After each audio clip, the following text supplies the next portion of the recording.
Hello there. Welcome to our second game. This is the second sad game, which apparently we're all playing today. I'm Simao. I am the other person running and putting this all together. And I am joined by a lovely group of 5 players to play a little game called Alien, the role-playing game. It is based off Ridley Scott's Alien, which is a great film which I ordered everyone to watch if they hadn't yet. And I think most of them did, but we'll see about that. This is very much like Orbital Blues. It is a D6 system, so we're only going to be running D6s for the entirety of the game, so you don't have to worry about all the other dice. And we're running Chariot of the Gods module, which comes with the kind of starter kit for the game.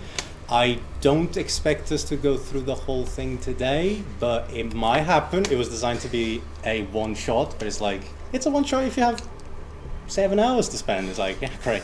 I don't. So the characters are pre-gen, and all our players have got their characters, and we can now open up to them to kind of just talk a little bit with you and ask how everyone is doing. Yeah.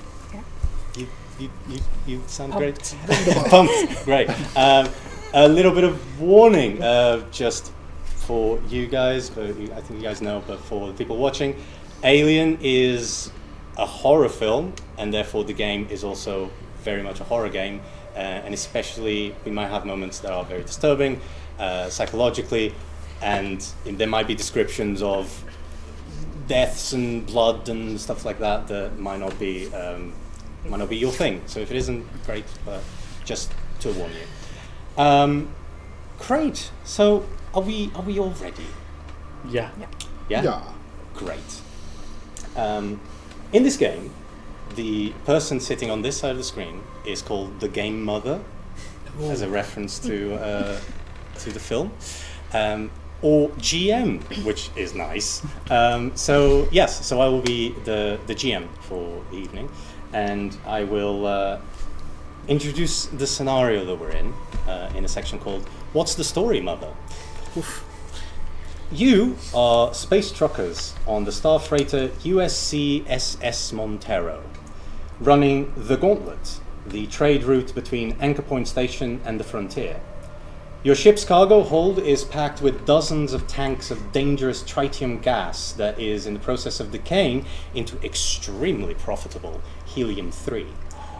Usually, cargoes such as these are towed in massive tanker modules that transport much higher concentrations of the gas a safe distance from a freight hauler. The Montero isn't rated as a commercial towing vehicle, however, And this small run is a special order of a Wayland Yutani corporate account on Sutter's World, a newly established frontier colony. While the trip so far has been fairly routine, the Montero's sensors developed a glitch before you left Anchor Point and sporadically pinged contact with the sensor reflections before you activated the displacement drive and went FTL, or faster than light. Your cargo run so far has been without incident. Now you are just awakening from hypersleep, ready to deliver your goods to the colony of Sutter's World. And so we begin our game with the camera slowly panning through a ship that is kind of, all the lights are down. It's just traveling alongside space at its routine rhythm, and the camera goes in and we see that suddenly one of the screens just turns up and the lights start flickering and traveling through this very strange corridor that is kind of white but kind of dirty, and everything seems very used and it hasn't been very taken care of very much. But the lights are turning on and everything seems to be working fine. And there is a door that opens, kind of like a big part of the center opens up to upwards, and then the other two slide diagonally. And we see this strange contraption of 5 beds, really, like 5 pods, where all the pods lift at the same time with no sound, and inside are 5 individuals, yourselves, in your underwear, just awakening from cryosleep. It is, you're drowsy, and you're not sure you've been in hypersleep for how long, but it's been a while now. Your muscles are like atrophied a little bit, so you have to move them slightly. One of you kind of rises up and cracks their neck, and there's like a nice sound and feeling. You may now flip the first 3 pages of your handouts. The first 2 are related to skills. Are they all the same for all of us? Yeah, all the same. Okay, so I don't need to hide it for Alex. Cool. The first 2 are related to skills, which we might get into later. The other one is the blueprint of the Montero, and you'll be able to see that you are in the cryo chambers where you're just waking up, and you are making your way towards the canteen and to have some food and generally just celebrate another gauntlet well run. So I would like to go from my right and just go along, and you guys can introduce your characters. So Alex, how are you? So I'm playing Davis, the pilot. Quite smart, quite witty, quite intelligent. Cool. I am Officer Miller. I am the captain of this ship. And you will do as I say. I am Lyron Cham, and I'm just a loader. I don't really do a lot. I'm just here to do the grunt work, really. Anything that someone else doesn't want to do, I'll be there. Stowing boxes. I'll do all the dirty work. I'm Roughneck Rye, or just Rye. Roughneck's my designation, I guess. Kind of young, curly haired. Most of the time, just trucker cap on, skinny. Used to getting the shitty end of the stick.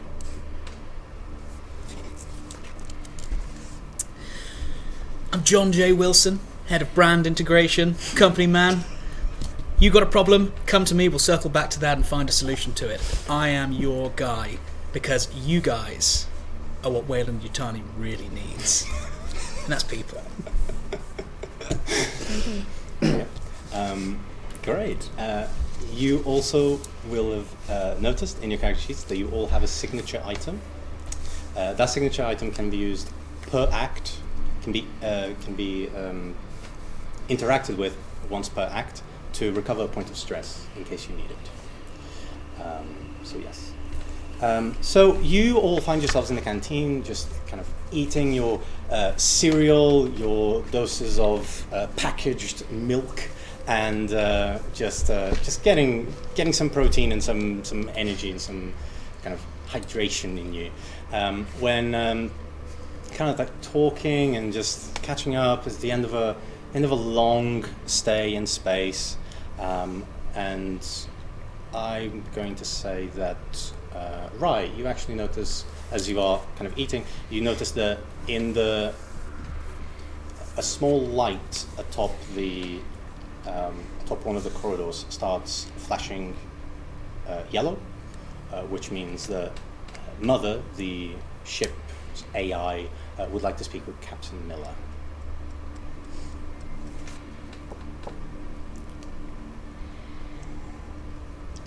You're the one that notices this. I noticed that, sorry. 1,000 miles away. Rye's sat there like eating this horrible stuff, thinking milk in space. Who thought of that? And looks up, catches the light, it's like,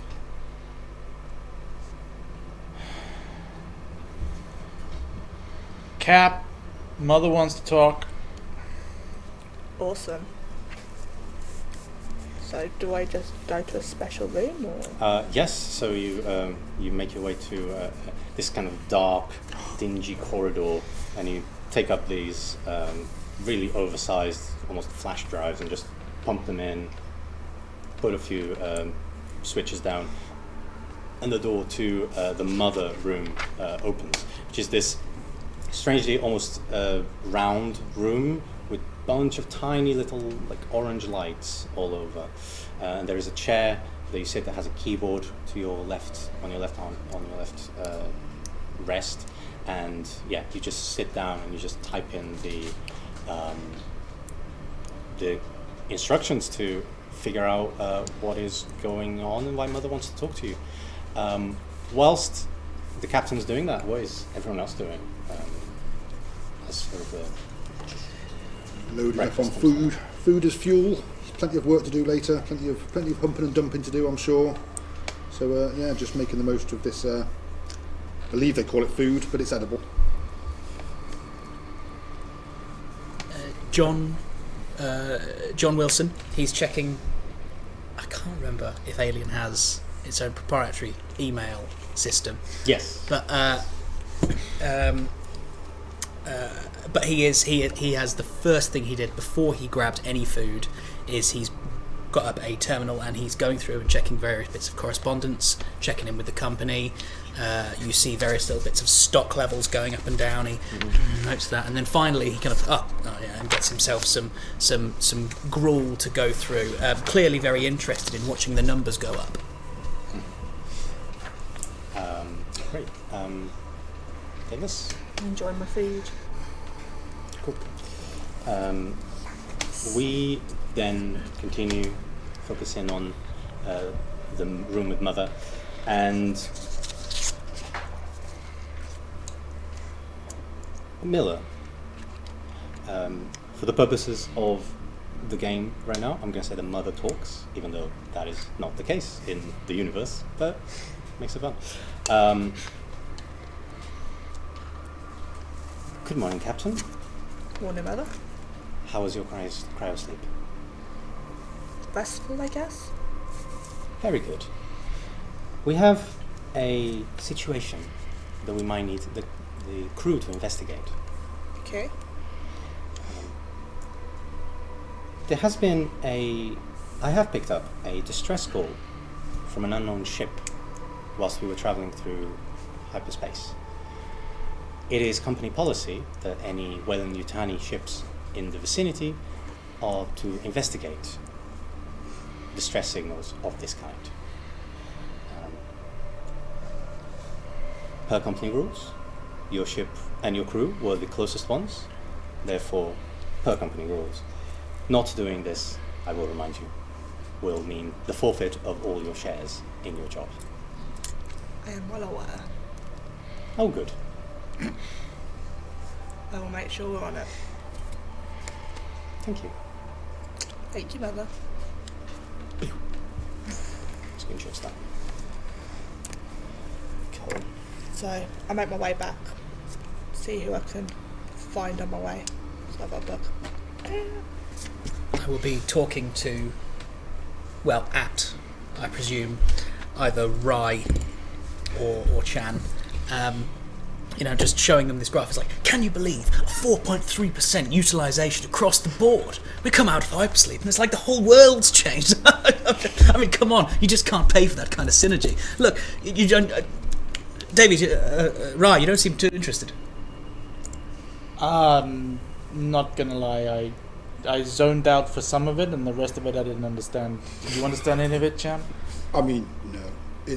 I'm very happy for you. Does it make the boxes we have to lift any lighter? Does it mean someone else is gonna lift them?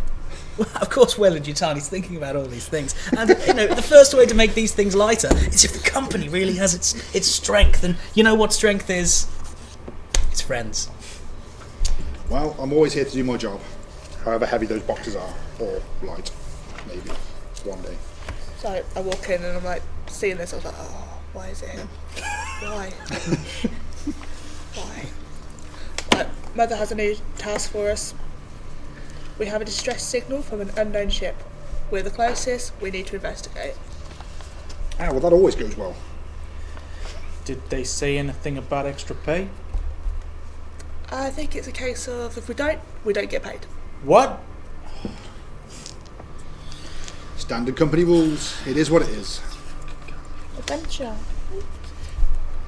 Yes, Davis. Adventure. Can I go? Yes. Did we know if the ship was the distress ship? Do we know what affiliation it had? I believe it's one of ours, was it? Yeah, seems to the general company rule is that you would only stop for a whale in your tiny ship. Yeah. The rest is just If we wanna- competition. If Mother wants us to stop, it's going to be one of ours. Great stuff. Is that gonna synergize your dooblies and up the percentage points?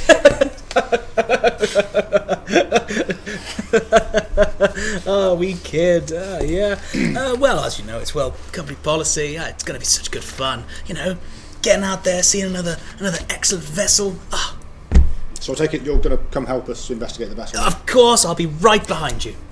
Yeah, behind us. Cool. So you all start.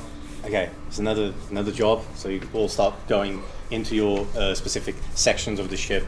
The two of you head up to the deck, and the two of you start going through the bits of ship that might need repairing or just reinforcing, and you sit reading your emails and just making sure that everyone's happy. Got a little executive toy. Yeah, absolutely. One of those that. Yeah, the little bird thing. ducking bird. Yeah. References. So we follow kind of Miller and Davis as you head into the cockpit, and you run your regular checks, and you notice that actually you kind of try and you get nothing back from any colony, so you know that you're deep within space between the stars. And you can't really find anything. So I would like now, I'm going to say probably Miller, as you are going through the communications, to roll me a Comtech check, please. So roll whatever you have on your Comtech and your wits, I believe. Yeah. And roll no stress, because you have no stress currently. I mean, I'm stressed, but... You do not get to roll dice for the stress of the player. That's probably a good thing. Okay, no sixes. No sixes. You fail to read your messages. You forget how to read. You try to get through to identify the signal, and you look around, and there's nothing on your immediate kind of vision, and the sensors are not accusing anything other than the strange ping every so often of a ship. So if you want to try and sensors seem to not be working properly, so if you want to see, you can always turn the big floods on. I should probably mention that the Montero is like a 300-meter long ship, so it's a big one. So you can turn on the floods and try to just search through space to see what you might find, since the comm seems to not be working properly. David is up there with me. Yes, the two of you are there. Probably going to have to turn the floodlights on. Cool. Cool. So I'll do that. Cool. As you flip these 4 switches that are all pulled together, there's a almost like a resonance felt all across the ship that you all identify as immense power being driven all of a sudden to the outside of the ship, as these massive floods that are all around it just light up, making the Montero look like a star for a second. And as that happens, there's almost the two of you specifically being a little bit further down in the ship, just feels suddenly the ship just goes slightly. So Ryan, Cham, you both feel it almost like you hit something, but you know it's your job. You know that the floods are being turned on. It was nice of them to warn us as usual. Yeah. Feel much better now. Draining the batteries again. And as you do that, there is a moment where you don't see anything really around you, but as the ship continues to continues on its course, which you haven't changed. You notice that a little bit far away from you, there is a space where the stars kind of go dark as you're traveling, and like you just see a star and then stops, and you identify this kind of strange shape in the middle of space, which could be a ship. In fact, most likely is. It's traveling quite slow, but it seems to be something of the like. There are no lights coming from it, so you don't know. That is strange. Usually ships have, if not the outside lights on, they have the inside lights which kind of like wash slightly off.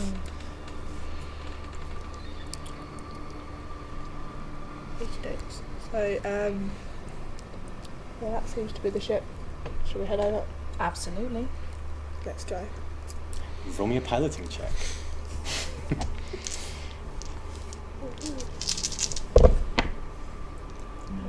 No sixes. And there's 3. So it's got 5 and then 3, so it's 8 in total. 8 in total, yeah. 1 6. 1 6, a success. You kind of sit down, accustom yourself, adjust the seat a little bit, which seems to have traveled slightly with the FTL travel, but you adjust it and then just travel along, and you all feel a little bit of the turning around, but the ship's gravity is working. You've been on the ship long enough that you can identify certain moves that are being pulled, and you know that suddenly the ship is turning and traveling alongside this, or in the direction of this other ship.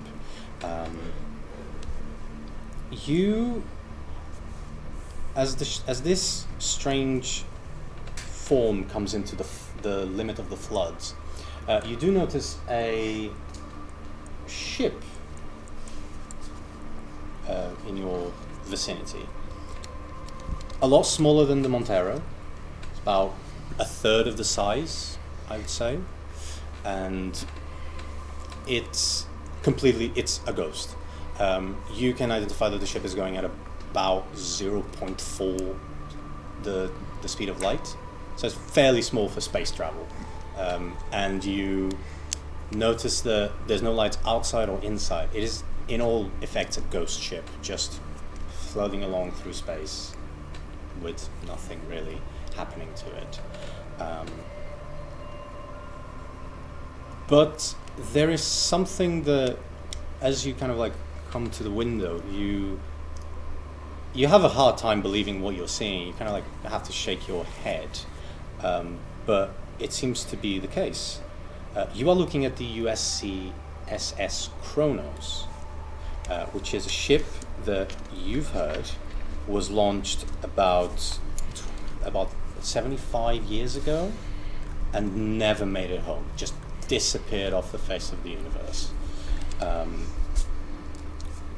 And yeah, she seems to be running on minimal energy, lights off, engines are, it's just traveling through inertia, really, and the only sign of life coming from the ship is this repeating distress SOS signal. And at this point you hear in the comms of the ship saying, "Mother," communicating with you all across the entire ship. "New orders from Weyland-Yutani. These are the priorities of the company. Recover the scientific data and samples from the USCSS Kronos. Escort the salvage Kronos to Anchorhead or another Weyland-Yutani facility. And save any remaining crew members of the Kronos." After 75 years? At this point, all the screens that you might be looking at through either fixing the ships or looking at the command center, they flicker, and suddenly you have blueprints appearing in front of you. Alex, would you mind rolling that map the other way around, please? As you get the blueprints of the USCSS Kronos displayed. You all have this in your remaining 4 pages of your handouts. Can we turn them? Yes. So I thought that would be useful to have. That was what ship I had I'm instead of just this going to one. keep them out.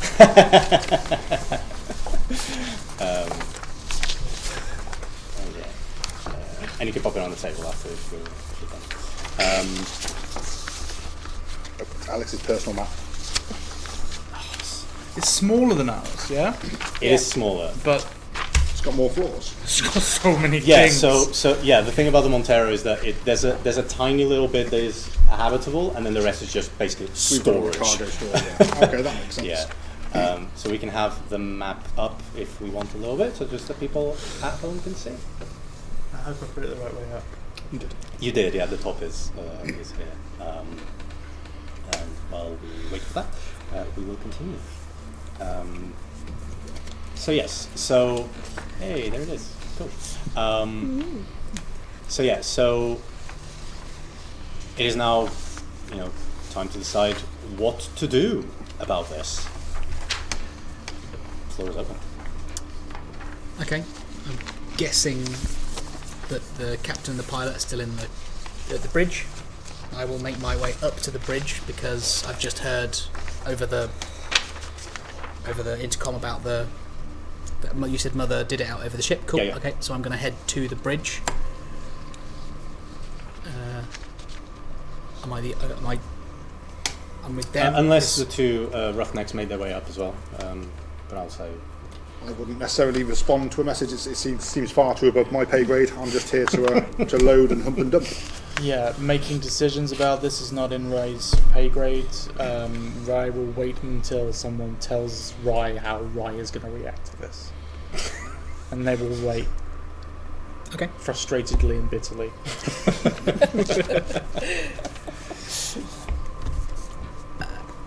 Wilson will make his way to the bridge, sorry. Well, this is an interesting development.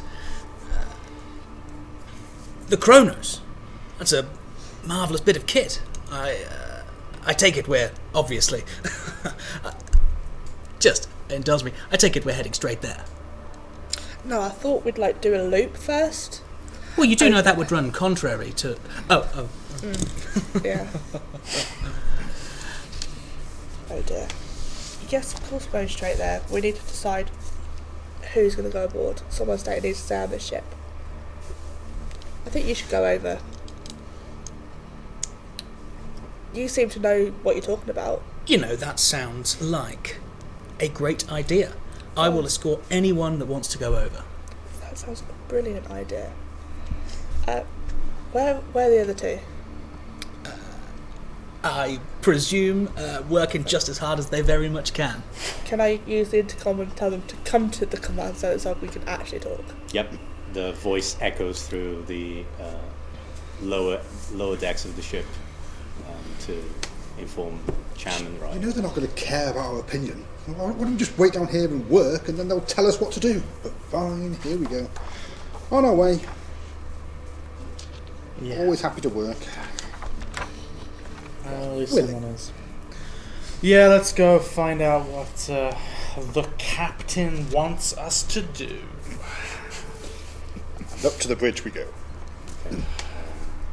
After a couple of minutes, they've made their way to the bridge, and you're all together. Awesome. Hi, Captain. Hi. Cool. So we need to go across to that ship. Wilson has bravely volunteered to go across. Would either of you want to join him? I'll go where I'm told, you know that. But yes, I'm more than happy to go. Do we know anything about it? Do we know what the distress signal's for? Any Well- communications? No communications as of yet. It has been missing in action, I guess, for 75 years. I'm not expecting many survivors. Seems reasonable. If they are, they're very old. They're probably, Yeah, it's probably not going to be great. But be like an old people's home over there. People playing shuffleboard and that, dominoes. Yeah. Come on, guys! This sounds like a great opportunity for a bit of team synergy. we could make it a thing. I mean, one of us has to stay here, and I think that's the person that's really missing out in this opportunity. But I think, come on, Rye. I heard you saying the other day, get me out there. Get me out in the field. So get me out of here. Get me out of here. I'm wasted in this field. That's Exactly. what I said. So let's head straight to that Kronos. Let's see what it's got to offer. Come on. Come on, Rye. It'll be fun. We'll find some stuff. Like, we never know what's over there. That ship's been floating around for ages. There could be some interesting stuff over there. Yeah, think a big old bottle of brandy. We've hooked and dumped every box on this bastard ship so many times. Are you saying like new boxes are going to make us more Yeah, exciting? think about all the boxes you could Maybe. lift. So many boxes. Different shaped boxes. I'm Heavy thinking ones. about all maybe the boxes I'm going to lift. Look, Cap, are you saying I got a choice in this? No. Well, Can sign me up.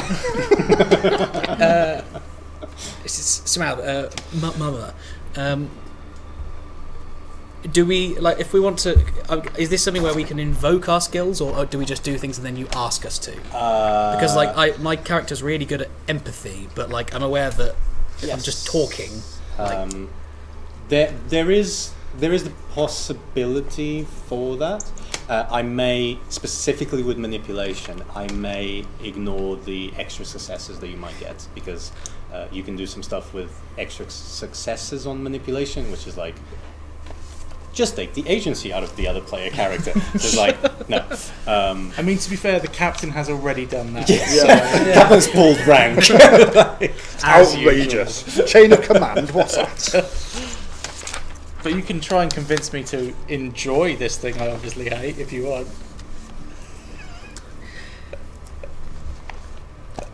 I think we've got ourselves a veritable boarding party. But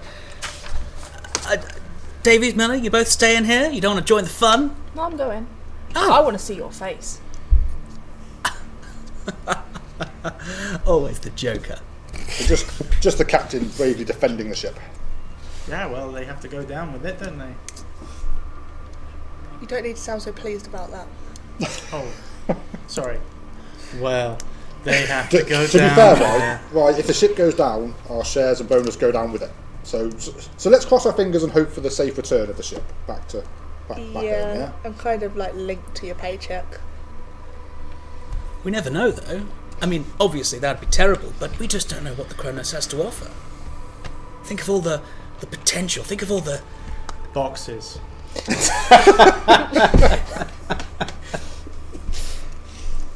You know I'll help you with all the boxes. It's fine. We'll get it done, just like always. Sure, yeah, let's suit up, I guess. Do you happen to have suits? Got them, don't worry. I've got you covered. You have an option here, and you would know this. There are essentially two ways of getting onto the ship. You can either, you will have to, whatever you do, match speed and course. That'll be, I assume, the pilot's job. Or you can decide to have another person try to do it. That'll be fun. And then after that, you can either spacewalk between the two ships, or the Montero does have what is called an umbilical extension that you can put between the two ships. And you would know, because you have the Kronos blueprint, that the way to access, so the functioning, what's it called? Airlock, that's the one, thank you, would be in deck A, right at the top, in the middle. A1. Presumably. Yes. Right, junction. Okay. Cool. Obviously the captain's decision, but the umbilical cord seems much safer than just floating over with a bit of string tying us to a ship. That does make a lot of sense. So, who's going in? Who's going through? All four of you? Yeah. Except Captain. Yes. Great. Staying back with your feet up. This would be a perfect time to give out some items that the crew Awesome. might need and want. Okay, cool. So, you each get a compression suit, which has an air supply of 5. This is when I find out I can't read my own handwriting. I'll just go back to the page that has that. Thanks. I'm like, what's that one say? And then If you're hoping to copy my handwriting, good luck. I missed the no, I the can read it. suit. I'm just deciding. I I've got a didn't. couple of I heard choices compression You can something. see, as you can see from my writing, it says. Oh, look at that. Look at that. What's that? So, which one of you is tech? Not me. That'd be you, wouldn't it then? 'Cause you're cargo, aren't you? Yeah. Yeah, I'm technician. Yeah. Okay, Oh. cool. Technician, you get a motion tracker. Ooh. There won't be anything to track. Everything's dead. Yeah. Sure, it'll be fine. You, cargo. What is your character's name? Cham. Lyron Cham. Okay, cool. You get a cutting torch. Power supply of 5. Got that. I'm giving you a harpoon gun. Yay! Purely because I really want to see you use a harpoon gun. And I'm going to regret this. But Jimmy, you get a flamethrower, an incendiary unit. Captain, are you sure? Not really, but it's going to be funny. I look down at my motion tracker. And like a harpoon. Can we adjust the plan where you'll be right behind us? I don't trust you behind us with a flamethrower. Oh, like a little. Oh, it's the actual one. You get a little. Oh, it's nice. And then I've only got a power loader left, but I'm not sure whether that's going to be appropriate for this That point. will not fit. Yeah, so unless we'll you're leave that for the- a moment. Does anyone have the grappling gun? I do not have a grappling gun on my list. You didn't mention a grappling gun outside. I think I did. I haven't got it on my list. Yes, a harpoon grappling gun. Oh, the harp. Oh. Yeah. Oh, I've got the harpoon. I just put harpoon gun. Yeah. Doesn't even get a card. No. The motion tracker does not have a card. No. Look, right? It's like a paintball retreat. Come on, we're not going to find anything out there. It's just to get us in the spirit, isn't it? Yeah. Shouldn't sound so excited about me going down with the ship, should you?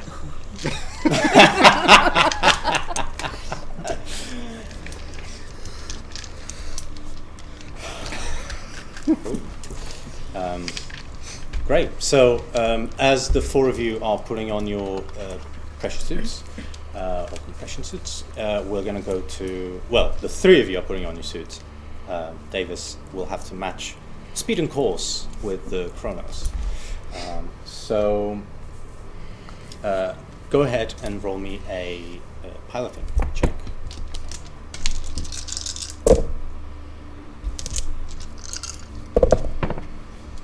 Yeah, it's a 6. It's just 1 6. Just 1 6. Great, that's all you need. Yeah, you sit, and you've done this before. You guys have been on spacewalks before where you had to go from one ship to the other or had to be precise with the umbilical connection. So you just sit down, breathe in, and then as you breathe out, you just smoothly go atop the Chronos, and then match direction. Take a little bit, but you finally adjust, and then match speed. Eventually getting to the point where you know your umbilical connection is going to drop onto the airlock of the Chronos. So, well done. And then you go off to put on your suit as well. Yes, give the keys to Miller. Have fun. Thanks. Don't fall it. Give the keys. Be careful of him. Awesome. You gave him a flamethrower. I don't know which him you're talking about. That's what I said. Yeah. Awesome. Mother, moving at this kind of pace, presumably the Montero's like a big ship used to travelling pretty fast. Mm-hmm. Is moving this slowly? Does it make the ship feel different? Does it feel like there's more? I don't know, like stress on the structure. There's certainly some sluggishness to it. You also obviously know that you're carrying gallons and gallons of tritium gas that is slowly going down to becoming helium-3, which mother would probably told the captain that about 70% of the tritium gas has turned into helium-3. So you've got about 30% of it that is still very unstable, let's say.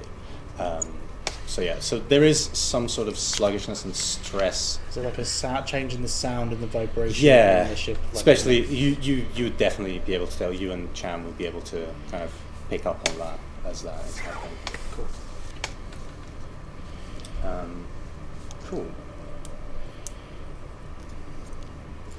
So, as we get to the extension of the umbilical cord, who would like to attempt to connect the ships? It is, I will let you know, a heavy machinery roll. That sounds like a manual heavy lifting job. So No, that hang sounds on. like a job for Cham. Wilson kind of steps in. Wow, that's very bad for me.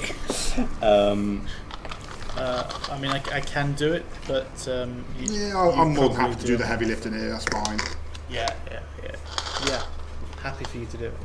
Okay. Cool. So, as you see that the ship is going right course, right speed, you kind of start lowering it. It's a bit like Interstellar, where like it just goes down slowly, trying to match it completely. Roll me a heavy machinery roll. Not a single 6. Who is it? Like anyone who hasn't seen me play? This is normal. The curse of rich. 8 dice, not 1 6. Did you roll all 8? Great. So, you can, in this game, if you fail, push your roll. And I can push myself twice. You can push it twice. I can. That is my. I'm true grit. Do you get stress for both? I do. Great. So if you, in the game, if you push your roll, you can decide to do it once per turn, unless you're Cham and you've got the ability with true grit. It's only for heavy. It's only for strength ones, I believe. Oh, right, okay. That makes sense. So, pushing your roll means that you get to re-roll. However, you gain 1 point of stress. This means that you can add a stress dice to your pool as well. Oh, good. Yes, we roll all of them. Yes. So you re-roll. So only by pushing myself once a cast. Let me double check, because I believe Statistically, you no can 6 is in 16 dice. So Don't question it. no, Please no, don't no, question it. do not. This one will be a 1. We're like absolutely guaranteed this will be a 1. Let me just double check, because I believe that you can re-roll on successes if you want to, be even better. Be more successful. Yeah, so you can re-roll everything that. You re-roll everything that didn't roll a 6. Okay. And you get a chance to roll. So go ahead. Oh, that's a lot of 6s. Nice. That's like all 6s. Not quite, It's 6 6s though. Stress dice. but no. No, that's a 5. So yes, Amazing. all is good for now. Amazing. So you succeed. You gain a point of stress. So write that down as well, Yep. just in case. And because you've rolled more than 1 success, you can now look at the skills sheet that you have, and for each extra success, you can do something else. Those are basically guidelines. If you tell me another thing around those lines, I may allow it or may not. But yeah, so feel free to have a think about what you want. Yeah. I'll obviously take the +1 to a later skill roll. Great. I'll get this, so I don't need to roll to overcome the exact same challenge. So just in case it breaks off again, I should be able to sort that out. But that won't happen because I'll break it in permanently, so this thing can't actually leave the set. Famous last words in that one, isn't it? I mean, that's what it says. You did watch the film. And then, I'll just do it quietly and show off. It took me 2 attempts, but no one else saw that because that was. But yeah. Well, technically it took 1. Yeah. So yeah. So I've got a +1, and I can do this properly the next time, and it shouldn't come out because it's properly. Great. So we've broken the umbilical so it isn't coming off. Well, Yeah. break it permanently. It is moulded into the cross. You didn't read that right, did you? I didn't. I really didn't read that right. Yeah, I mean, break. Okay, I will not break it permanently. I will. There we go. I did it quickly. I did it quietly. I showed off, and I got a +1 to the latest skill roll. Yeah, you shouldn't. Those of you that are next to Cham see that he kind of like lowers it slowly, and then he's like, "I've got this," and then just and then stops just inches away, and then slows it down again, and perfectly just locks in. So he seems to be all good. See the bead of sweat. Feeling slightly stressed. Cool. At this point, you would have to depressurize the room you're in if you're going to open the umbilical cord. I have faith in my my umbilical cord, so depressurization. Everyone got the suits on? Everyone okay? Great. And as it opens, the sound starts getting more muffled, and then you can't hear anything other than your communications. Who's going down the corridor first? I'm going to be the first one to watch someone else go. I'll go. Nice. I'll go. And I'll drag you with me. I'm right behind. Come on. Come on. Oh, yeah. I'd get also moving. go. I wouldn't try and hang back. Like arm in arm. Let's go. I'm always happy to do my job, and my job is, being cannon fodder. Seems sensible.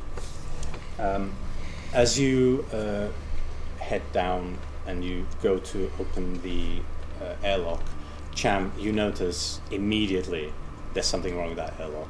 It seems to be damaged somehow, and you're not sure what, like trying to open it, if it works, but you have a pretty educated guess that it won't work properly. But we're already depressurized, so is it just that the door physically won't open, or? No, it seems to be that it's kind of broken. So it won't seal. It seems to be sealed properly, like proper sealed. I'm confused. I can't work out what's wrong with this airlock. It's so the door will open. The door will not open. Right. Okay. So we can't get into it. So I'll obviously point this out, and I'm just say that. Yeah, this door looks knackered. It's been sealed up. There's something wrong with it. I mean, we can try and cut our way in, but then the airlock's messed up, and we're not going to be able to come back this way, or we're not going to be able to like properly seal it off to make it safe, and that's going to put the other ship at harm and all this good stuff. Any ideas?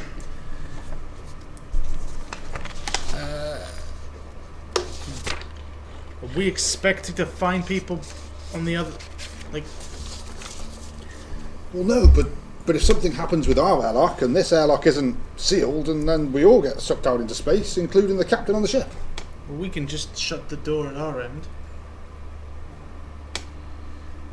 Surely there's also some kind of airlocks in. Maybe worst case scenario, absolute, catastrophe. This airlock isn't functioning. But if we just do a bit of brainstorming, some blue sky thinking, surely we'll find that there'll be another airlock a little way in. Surely. How flammable is helium? Helium. Not I don't. flammable. James knows, but I don't know if Wilson's a chemist. He would know. He would know. Helium-3 isn't. It's absolutely inert, completely. Helium-3 isn't. Tritium gas, however. Oh yeah, that's just hydrogen. So it's 30% flammable. Oh yeah, hydrogen goes woof. Big woof. one. Big one. What I mean, like, how are Wayland Yucatani gonna like deal with us if we go back and say like, oh, we tried but we couldn't get through the door? Are they gonna give us a bonus? Exactly right. We've been given our directives. We need to get in. We need to see what the sitch is, and we need to figure out exactly what's happened. And I mean, Cham, if anyone was going to get this door open, I think it might be you. I mean, I have a cutting torch. Yeah, you do. As this conversation is happening, sorry, can I get a supply roll from everyone? So, supply rolls are, you are going to roll a number of dice equal to the supply number that you have. Sorry. So, this is for your air, specifically. So all of you, apart from Captain Miller, are going to roll 5d6s.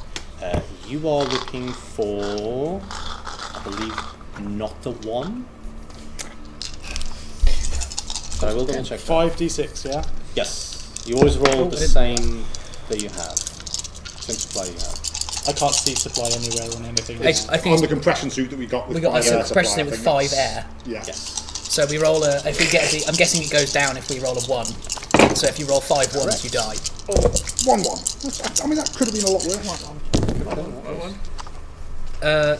1-1. No ones. So cool, doesn't even breathe. Just gonna He's been exerting no energy, so therefore he hasn't used any oxygen. He's just been watching us. Sensible person. Why did I cross out compression suit? Davis? 1. 1 as well. 1. Great. So your supplies are all of 4s, except for yours, which is 5 still. And so next time, if I ask for a supply roll, you're going to be rolling 4s as opposed to. Roger. Great. So yes, carry on. As you So I mean, like this door looks jammed, but we haven't actually tried to open it. Like we can try and force open first before I start getting the cutting gear out. Sure. Yeah. Crack on. So I'm just gonna. It looks like it's jammed or whatever, but I'm going to try and wrench the door open using force rather than the correct procedure. As you put both hands on it, put both feet, and you just pull. There's no giving. It is sealed. Yeah, that's not. It I'll be is- back. And you That's don't not going anywhere. see any markings on the outside. So this has been sealed from the inside. They really didn't want someone coming in, did they? Maybe that means there's something valuable in there. I will get the cutting torch out, and I will attempt to cut. Does it look like it's sealed the whole way around? There's no sections I could cut. I'm just gonna. You know well enough to not mess around with it. You just Okay, go, so great. Roll me a supply check for your torch.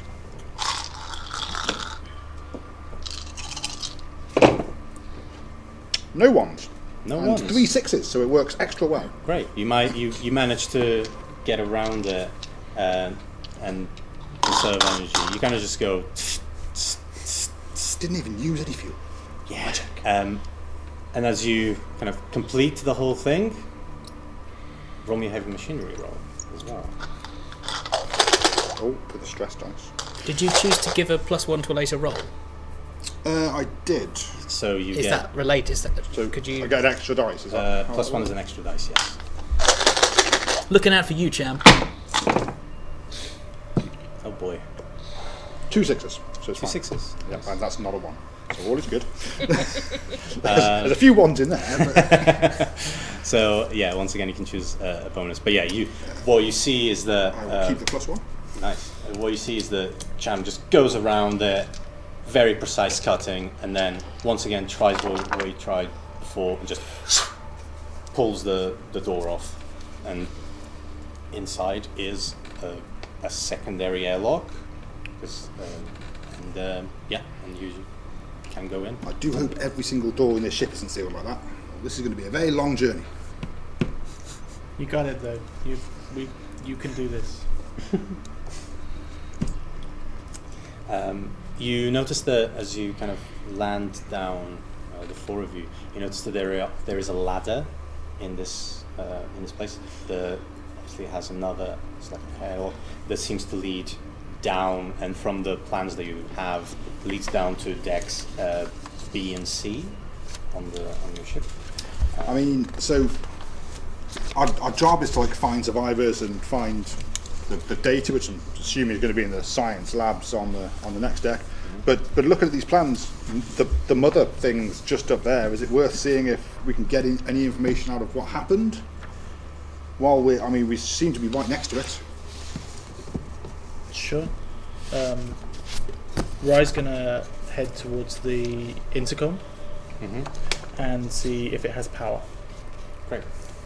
You reach the intercom and you start pressing some of the buttons to see. They seem dead, but as you kind of continue to punch in, suddenly there is a power up,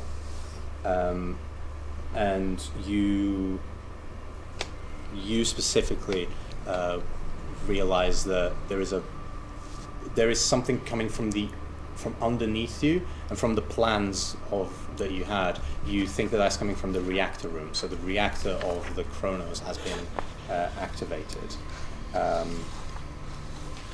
Do I know if these ships have like some kind of fail-safe system whereby they can, like, do I know if they're smart enough to sense people?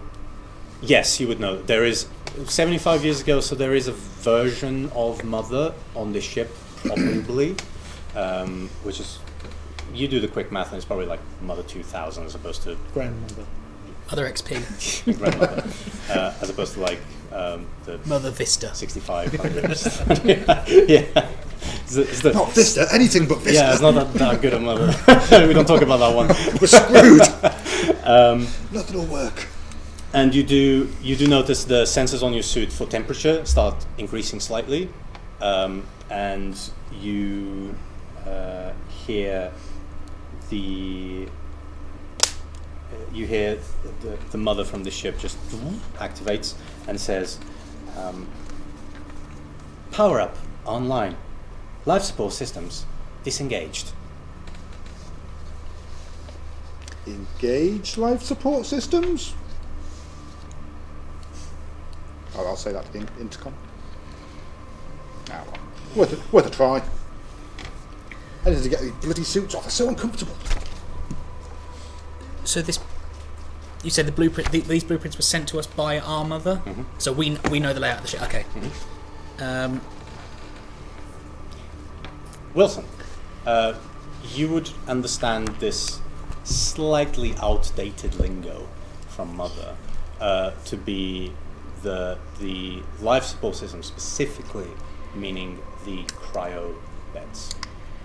Ah, okay. Bad news, guys. I'm not sure we're going to find any of those survivors.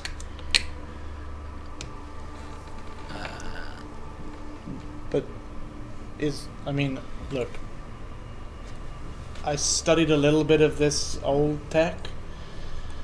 I think what she's saying is that there's people in stasis, and that's now being unstasis. Is that the? Oh, okay. I misheard. Misunderstood Okay. then. We need to get to those people and save our Wayland Yutani crew, because we here at Wayland Yutani, we're a family. Yeah. I mean, yes. Yeah, the doors out of this place that we've cut. I'm guessing it's the vacuum of space behind us. There's no way of closing the door that we've cut. There is a door as you... Oh, to our umbilical. Yes. But still, it's where you are, there's then a door underneath you on the ladder that leads to the ladder, and then there are other like blast doors, for lack of a better course, north and south, which could serve as vacuum sealer. So the room we are in is in the ship. Mm-hmm. There is a single door out to the airlock that we have bust the top out of. Yep. So if that door is open, the room we're in, and presumably the room we came from on our ship, are all the same pressure, same access. Yes. If we close that, at least we've got one door we can close, Yep. but we can't close the outer hatch. Yeah. Cool. But also now that the ship systems have come online, the pressure of the ship will also stabilize with the ship that you're on, the Montero. So there is no risk of depressurization. So I guess we want to head down. The cryo things are all down at the bottom of this floor. So go see who's about. If we can get through that blast door. Can we get through the blast door? Sure. While you're doing that, Rye will just shut the inner airlock door, and presumably there's like a computer pad, and set it so that as this space repressurizes, that is pressurized to the Montero. Yeah, cool. So that's fine. Great. Cham, as you head to the south door. Mm-hmm. South door, is that where you want to go? Yeah. Yeah. I want to head south because that's where Yes. the quiet things are. So. You open the door, and there's a large corridor that goes both ways, and the door right in front of you. And as you look around, which way would you like to go? Either way, left or right out of there is fine. Great. And the two of you, Davis and Wilson, are with. Yep, I want to be getting to those cryo chambers. I'm in this way. Oh yeah, I'm ahead of you at this point. I want to get to those cryo chambers. As you come out of the door and then you turn to go to the next corridor, the next set of doors, you see, now that the lights have come on, that there is a slumped over headless figure of a man in a spacesuit. There is a splatter of blood and brain matter on the wall behind him, and there is a module of a shotgun that lies next to him. As a casual examination of this makes you understand that there is something not quite right with this individual, apart from the fact that he's missing his head. Is that his arms seem a little bit longer than usual, to the point where they seem to have stretched the compression suit until it has like torn at the forearms. All three of you are going to gain a level of stress from this visage.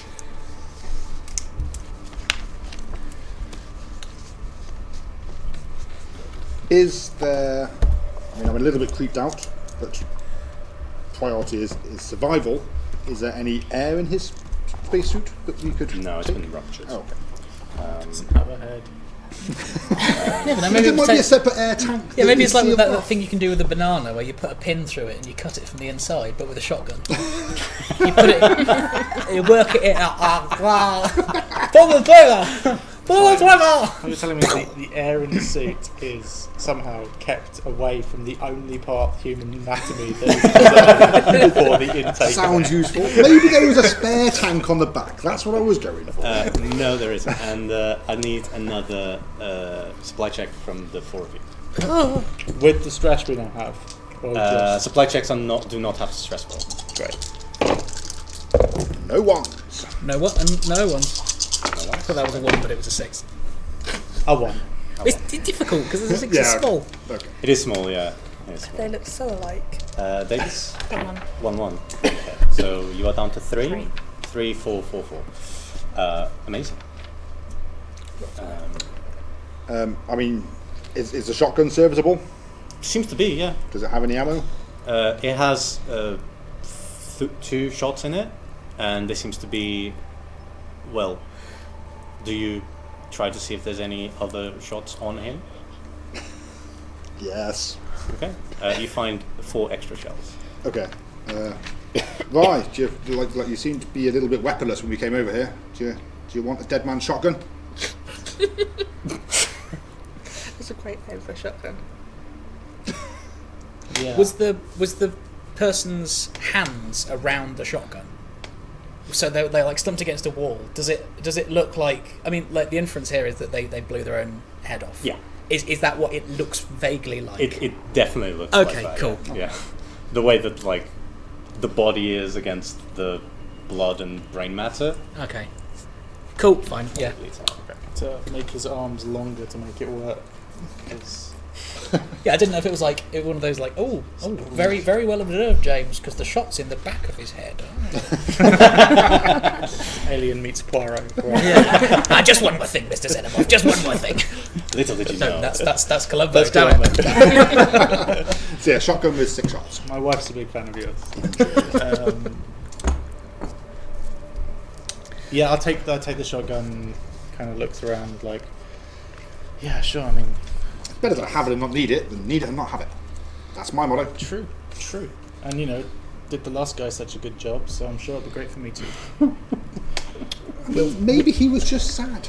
People get sad. Wilson is kind of bent forward, hands on his knees, just like you can see through the spacesuit. He is shaking, like it's like. Well, come on, John. Let's go and meet the rest of our brothers and sisters. If they're anything like this, I'm not too fond to meet the.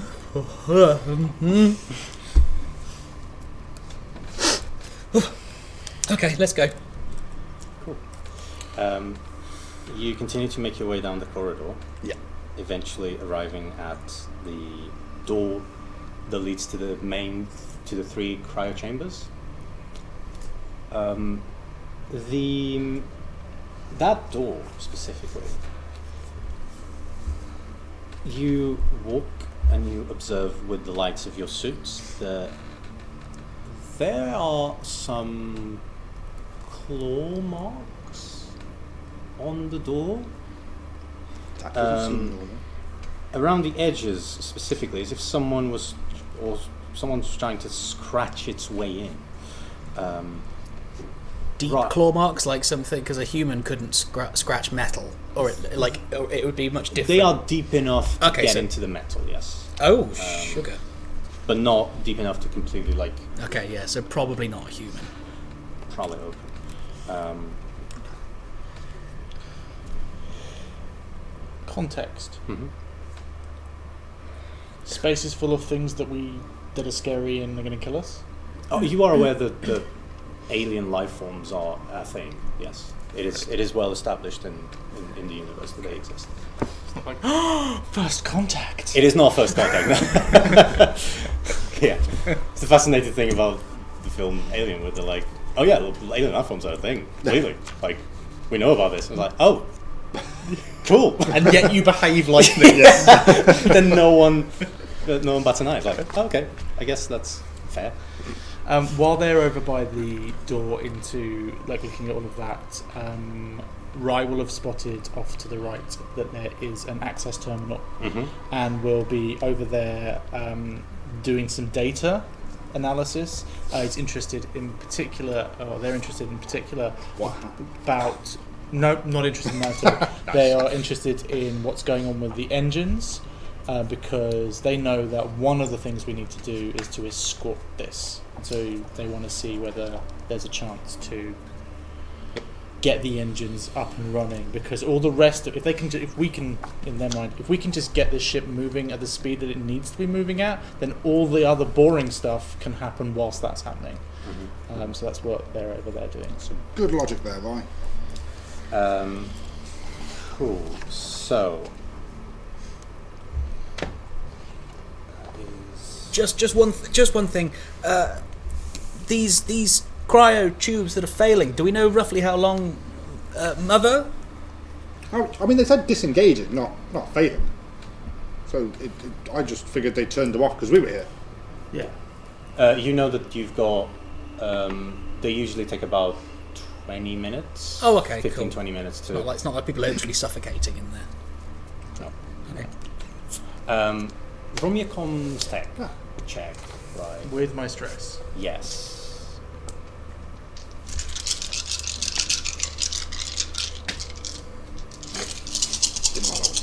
Didn't roll.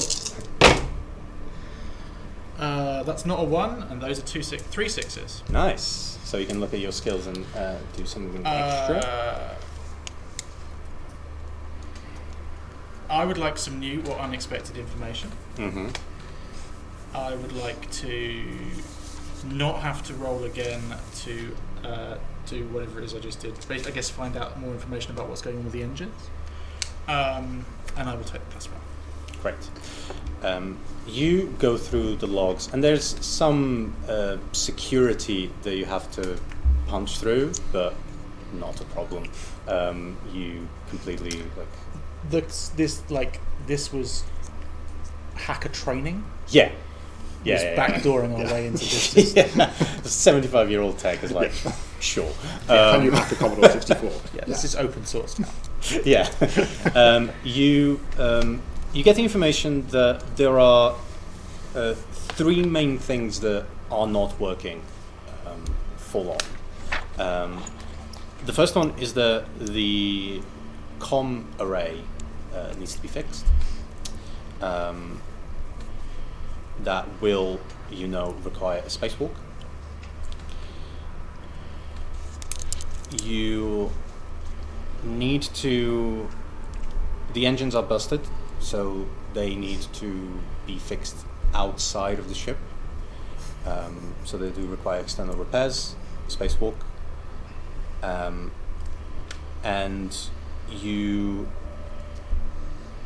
as you're like, okay, cool, engines are busted, so we need to fix it. Comms array is busted, we need to fix it.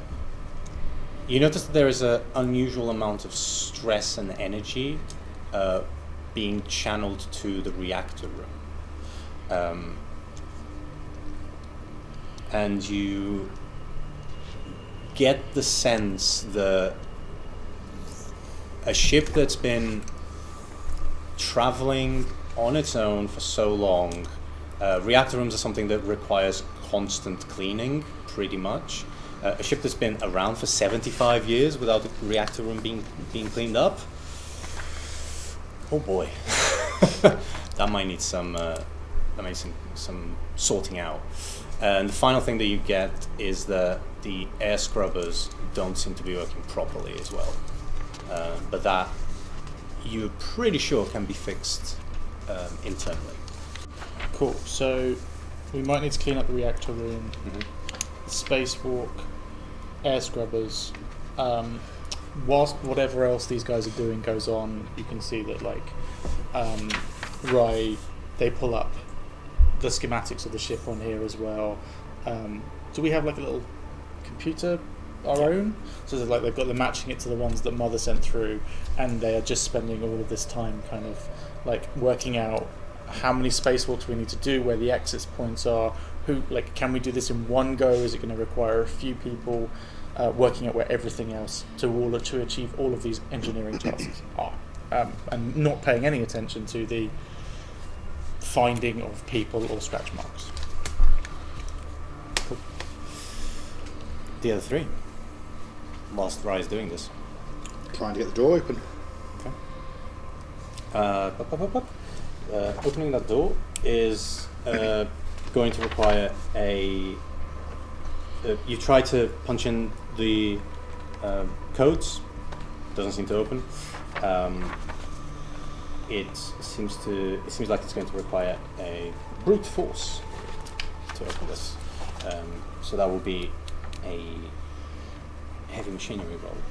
Whoever wants to do it. I can try and just crowbar this door open. Mm-hmm. So I've got a +1, and I now have 2 stress.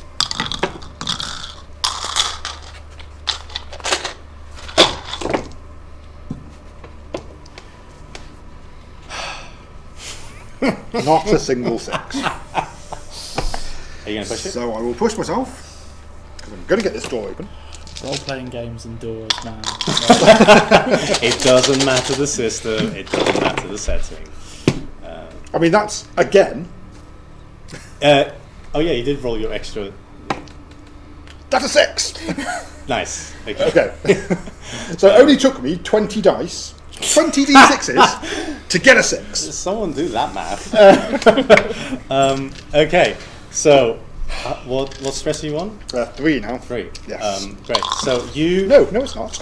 It's not great at all. So you start you punch the codes, nothing happens, and you're like, okay, cool. You just kind of try to just force open this thing, and eventually it's really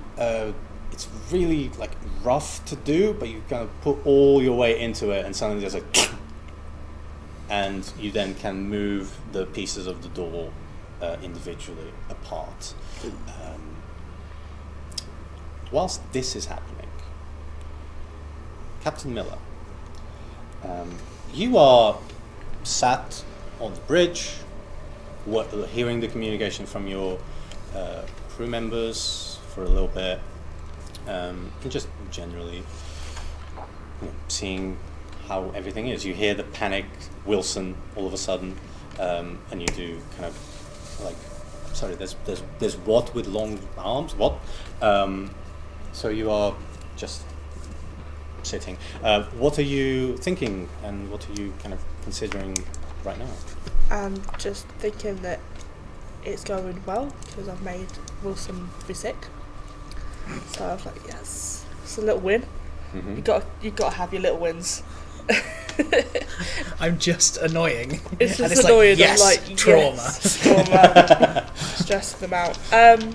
Thinking about what the plan of action, how if they come back with survivors, what's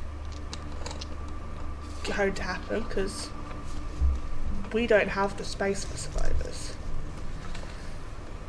because we only have 5 pods and there's 5 of us. Also thinking about how we're going to be manoeuvring the other ship with us, and just going through the list of how if it's going to work. Go through the checklist. Cool. So you spend a little bit of time kind of considering that, thinking about that. Like, yeah, is this going to work? Could you share cryopods? It's a bad idea. So like, you're just kind of thinking about it. And you're going to get lost in your own world until you are kind of pulled back all of a sudden, being like, I haven't heard from them in a while.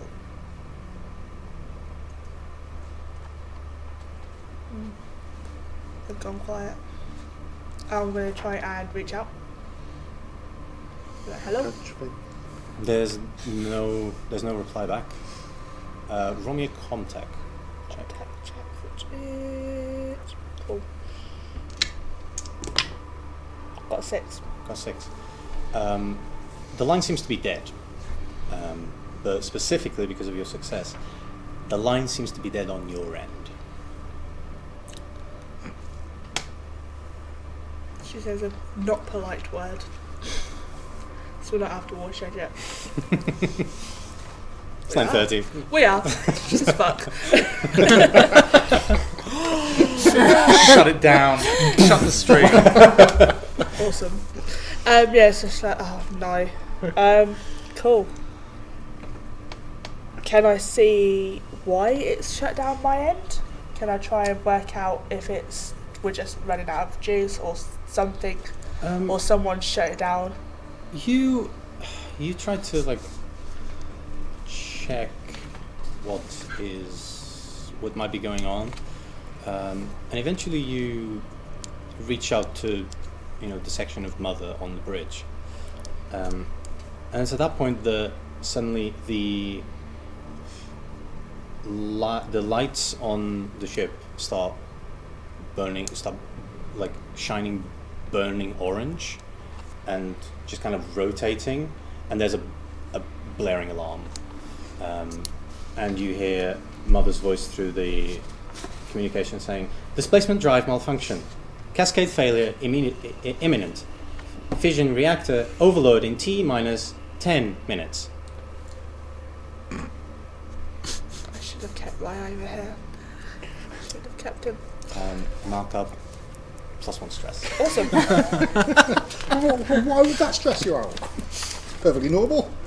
Yeah, we haven't got explosives on this ship at all. They're only 30% explosive right now. The rest of it's in space. turned to dirt. We're not going to crash into Hey, in oxygen space, no one ship, can hear the boom, so it's okay. Just die. But you can hear the alarm. Yeah. Yeah. And that's why you're stressed. Cool. What would you like to do? You've got 10 minutes.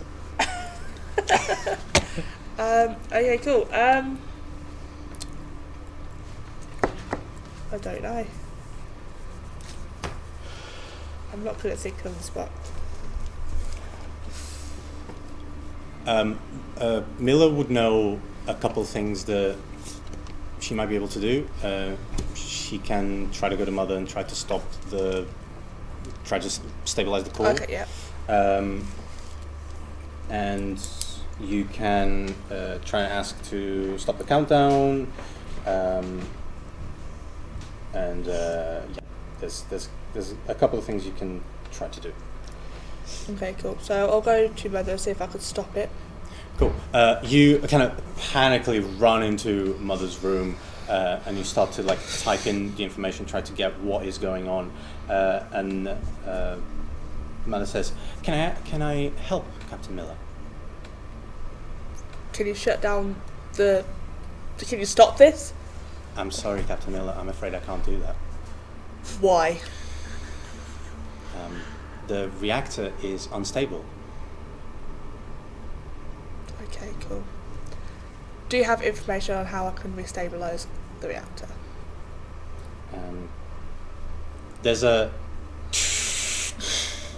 The reactor is unstable. I got that. Cool. Roll me another contact check, please. Cool. Stress wasn't a 1, but I didn't get a 6 either. Okay, yeah. It seems she's not budging. Stubborn mother. Fission reactor overload in T-9 minutes. Awesome. Can I go to the reactor and see if I can... Is there anything I can do? You run towards the reactor, and as you... do you get into the room of the reactor? Mm-hmm. Okay.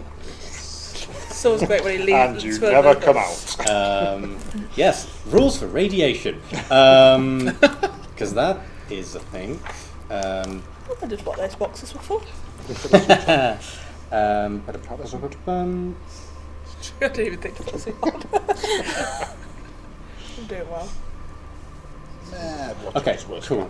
Go next round. You tag in the codes, open the doors, and it is hot in this room, like very, very hot. And as you step in, as the further down you've been going into the Montero, you notice that the ship is starting to shake slightly, and when you get to the reactor room, you barely like keep your feet under you, and you notice that the reactor is like overheating, and it is like not looking great.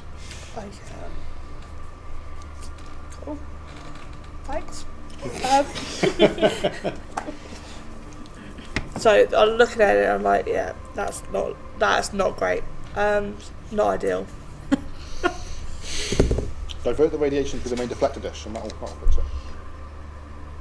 I hear Chan in the back of my head. This is what I should do. It's not helpful. I try to do my best to stop it from blowing up, I guess. Okay. You kind of like stay and you look at this and you're like, I'm not Ryan, I'm not Cham, God damn it. And you just Should have kept like one of them. try to like patch this together the best you can, considering what you've seen them do sometimes. But they're always like down on the ship. You're always on the bridge. Yeah. Like you like try to like fix it or something, and you just hear Mother. Fission reactor overload in T-8 minutes. Cool. Perfect. Right, I'm gonna just run, get my suit on, and try and get to these guys. Great, cool. You put your suit on. Can you make the ship go away first? Otherwise, it's just to explode next to us. No. You can certainly I'll certainly try. to set an autopilot if you want. That's true. I will try to, as I'm trying to get a suit on, also at the same time trying to put the thing to autopilot so it will just go straight away. You cannot set the autopilot because I'm not the pilot. are not the pilot. Surprising that, isn't it? Can I set it to auto captain? You cannot set it. I mean, you can set it to auto captain. That's basically Mother. So Yeah, there you go. Mother, ship shores. See you later. So it seems to be that the other solution might be get the Chronos out of the way, or try to pilot the ship that way. Cool. Do you have escape pods? What? I was wondering if you had escape There is an pods. escape pod. There is a like secondary sort of ship that you can travel, end of Alien sort of thing. Okay. There's a smaller. Like from the Montero. Yeah, from the Montero, there's a smaller ship that carries like 2. Cool. that So you can could take. manually pilot and then jump in that and try and get over to us. Okay, sure, could do that, yeah. So I will try to pilot it away from the Kronos Okay. and think, well, this is a useless ship anyway. And then get your in the ship. space. Okay. It's a company's Um, ship, it's not my ship. So, I'm going to need you to, as you put your suit, you try to pilot this away. I would like you to roll me this is a hard check, so I'm going to ask you to roll me a piloting roll Yeah. at -2. Cool. That's fine. Is it? And I have a stress. What's that, 2 and 6? Awesome. I do not get 6. Okay. Can I push myself though? You can, You certainly. have a stress, which you didn't roll. Yes. I did. Oh, sorry, I didn't see it. You do have a stress as well. Yeah. Now you got 2. If you push it, Yeah, you've got two. 2 now. So you can roll. Push Okay. it. Push Wanna it. get the Be one? good. I got a 1. That's a 1, I see. I No, got a but 1 on you- a stress. Oh, Did On you stress. Did you get 6? No. Okay. I'm sitting too close to Rich. I haven't rolled a Influence single one on this yet. emanating. I haven't rolled yet. Okay. So, we've reached panic rolls. So, when you get a 1 on the stress dice, you do a thing called a panic roll, which means you're going to roll a d6 for me, and you're going to add your stress level. Okay, cool. That will be a 6. 6. Keeping it together, you manage to keep your nerves in check. Barely. Why you're the captain? That's why I'm the captain. So, what is the plan? What is the plan, Captain? The plan was to try and get out of it, but I don't think that's going to work. Doesn't seem to be working. You kind of like sit on the bridge and you like try to pilot this. There is something that is keeping the two ships together that doesn't budge and doesn't It's allow you broken to permanently. command Sorry. the ship away. Cool. Does the core have like an ejection thing? Could she eject the core? Is that an option? Uh, To depower the ship, but no, stop the explosion? really, no, not really. Cool. I'm just going to just try and get to the Kronos and then try and untether us and shout to the pilot, we need to move this ship now. Okay. Is there a point at which her comms return? As I get on the other ship, I As you guess. get on the other ship. Yeah. Okay, so we hear nothing, nothing, nothing, nothing, nothing. You hear nothing, and then- nothing, nothing. Move the ship! Yeah. And as you kind of put your suit on, you go down the umbilical cord, and as you land on the airlock of the other ship, we're going to cut to the other four.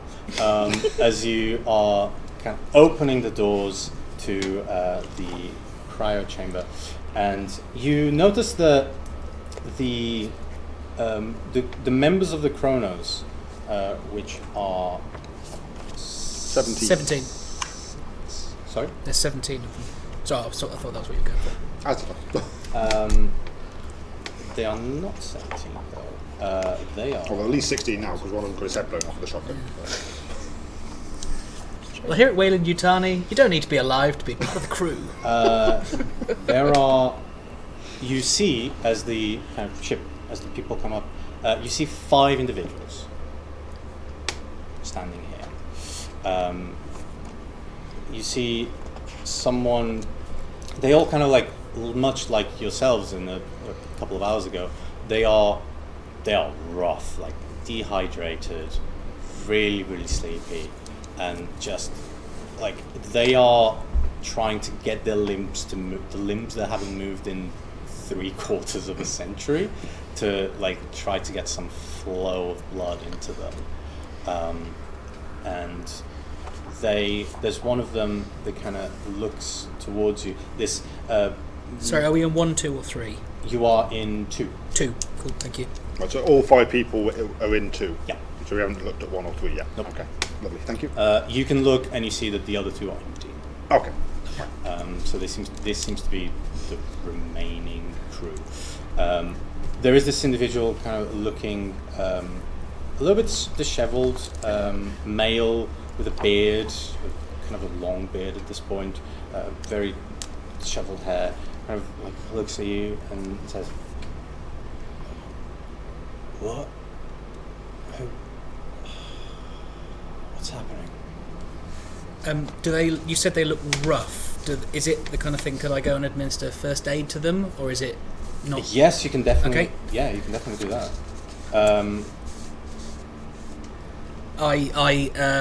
Wilson at this point, he goes over. It's like trying to prioritise one of them, trying to help someone. I was like, you notice that there's this guy, slightly older, perhaps, than the others, who everyone is kind of like trying to like move and just start to get some movement in. This guy's just sat on the edge of the pod, and like with his head in his hand, and he looks at you as you're trying to like, oh God, what do I go for? He kind of says to you, "Hey, buddy, I am my name's Cooper. I am the main scientist. God, it's headache.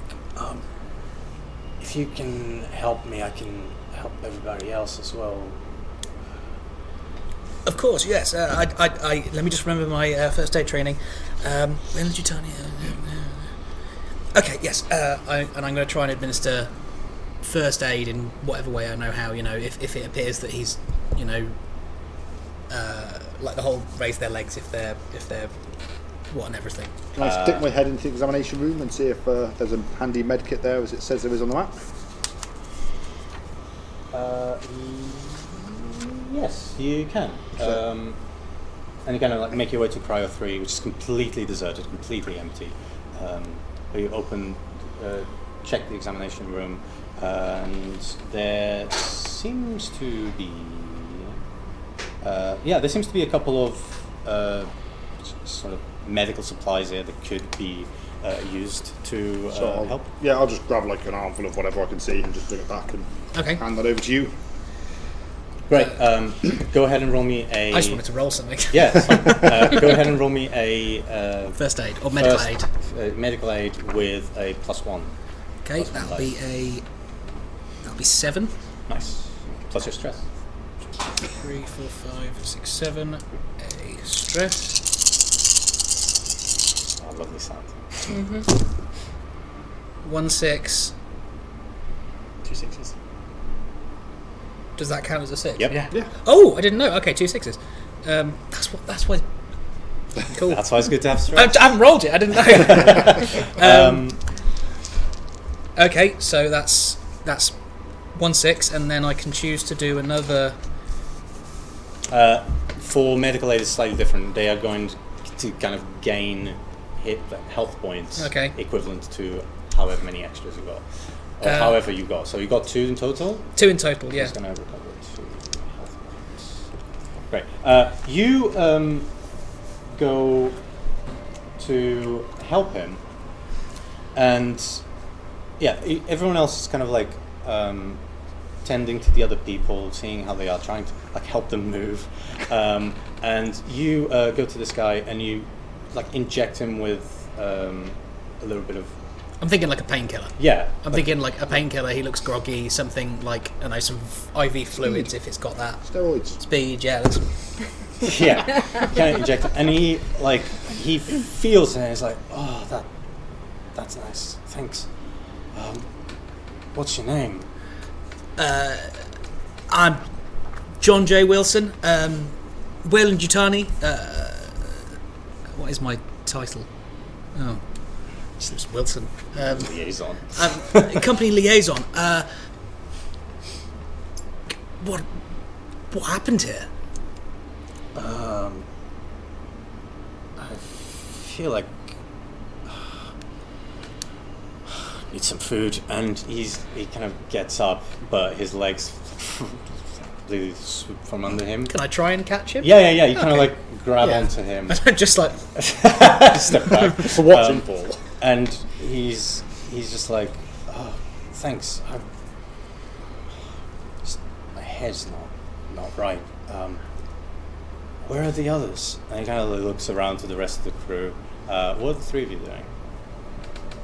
Probably just helping with like others just if I've got any food on me, I'd hand over some food. If not, In the pockets of your spacesuit. yeah, For the walk, you know. doesn't everyone do that?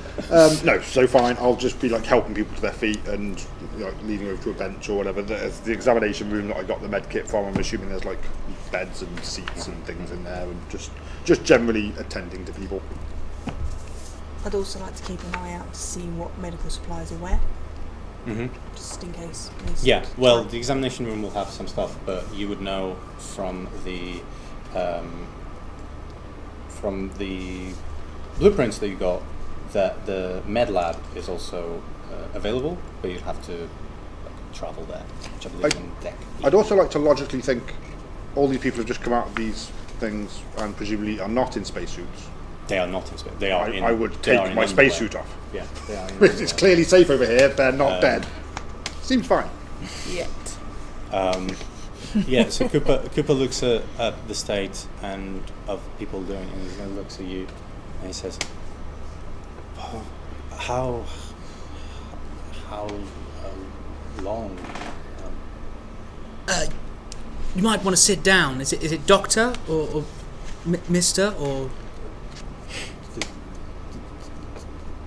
Doctor, yes. You might want to sit down for this, Doctor.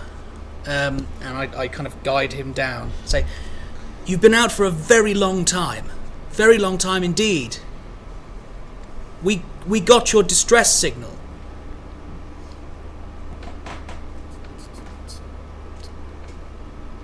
Right. It's been 73 or 75? 75. It's been 75 years, Doctor. 17. All right. Well, we're currently trying to see how everyone's what we're trying to just get a lay of the land here, do a real kind of open plan thing. I think it's probably best if you were to stay here while we just make sure we can, secure the perimeter.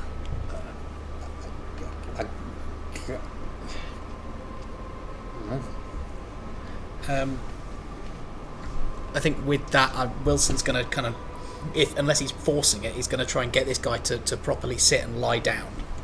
As He's you lying down for 75 years. as you kind of like Yeah, and he was fine. He's the standing up. He's got the standing sickness. as you sit him down, you notice that he's mumbling to himself, to you. It's hard to say. There's something that you are like, this is strange. There's like he seems like he might be having some sort of allergic reaction to the medicine you gave him. Because like there's the frontal right lobe of his head seems to be inflating somehow. You tried to poke it in. Yeah, just It works in cartoons. the brain's supposed to stay in there. I watch as this man's head starts to grow and expand a little. Does it keep going, or does it kind of reach a gentle, normal rate of skull expansion? Like a healthy amount of skull expansion. That is a strange question. Thinking like a Megamind. Yeah, it becomes Megamind. As you Develop telekinetic As you powers. kind of like sit and you're looking, and it doesn't really like it's steady, but like it seems to be slowing down. Is it the kind of thing that if I wasn't like just examining him, you wouldn't really notice that much, or is it quite obvious that his head is like? It's not double the size. Like there's just a little bit of a. Okay, he's that you notice. He's got a 5 head. Yeah, it's kind of weird, and you notice that he, like, as you're looking at the size of the head, you notice that there's, as you kind of move to the side of his head, there is blood coming out of his ear. That's not supposed to happen. I'm no kind of trained medical personnel, but that doesn't seem right. Where's the... No, not escape pod. I thought that was... Is there a medical bay we can take this guy to so his brain don't go pop? The examination room is... Well, the med lab's on... I mean... Deck B. Oh, God, Next that's to the miles science away. lab. It's not. It's. Well, We have... Assuming the lifts are Oh, working, wait, no. it's No, it quite isn't very quick. far away. Yeah. As you then move to the front of his, to the front of his face, the growing has gotten bigger, just from you going to the side of his head and then moving to the front. Okay. You just see bleed seeping out of his nose as well, and all of a sudden he kind of grabs your The front of the space. the front of your spacesuit and just pulls you in, and there's an abnormal amount of strength for someone who's been in hypersleep for 75 years, and this man convulses on the floor and just starts having starts grabbing you and pulling you in, and his mouth is open as if he wants to shout, but there's no sound coming out. As you try, what are you trying to do? As this person is kind of grabbing me and grasping at me,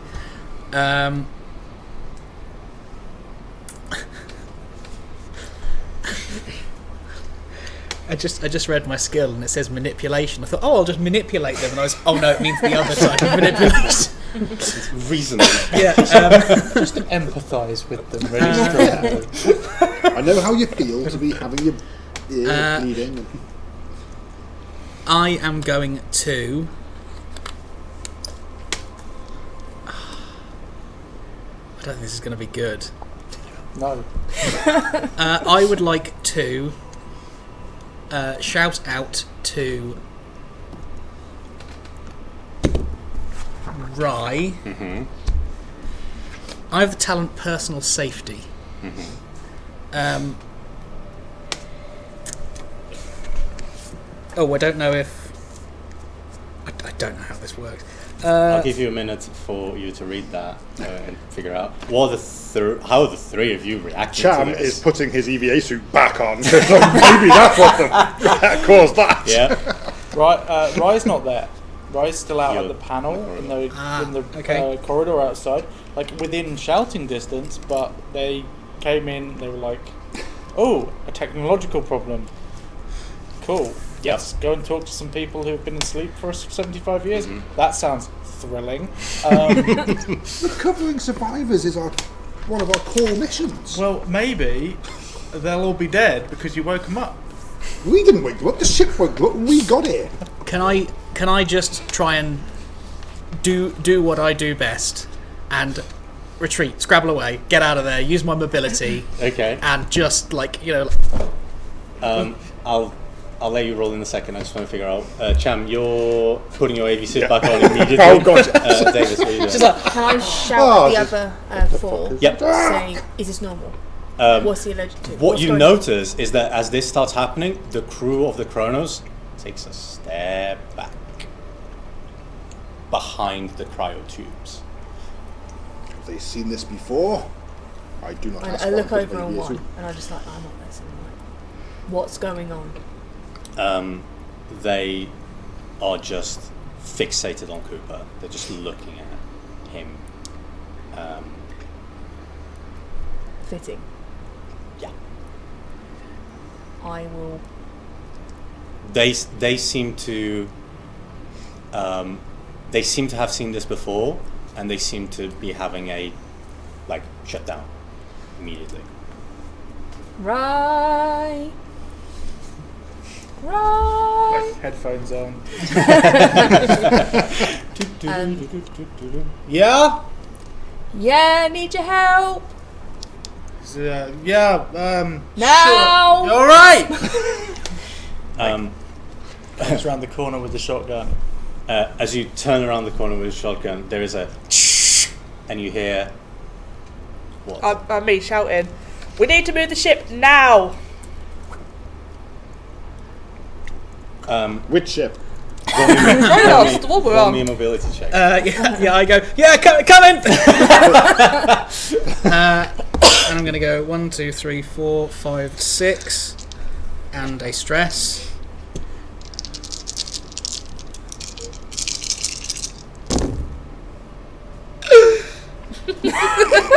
No, none of those are a 6. I'm going to push that, baby. Push that. So I roll everything again. Everything and again. do I add And the then stress you now? add an extra stress, yes.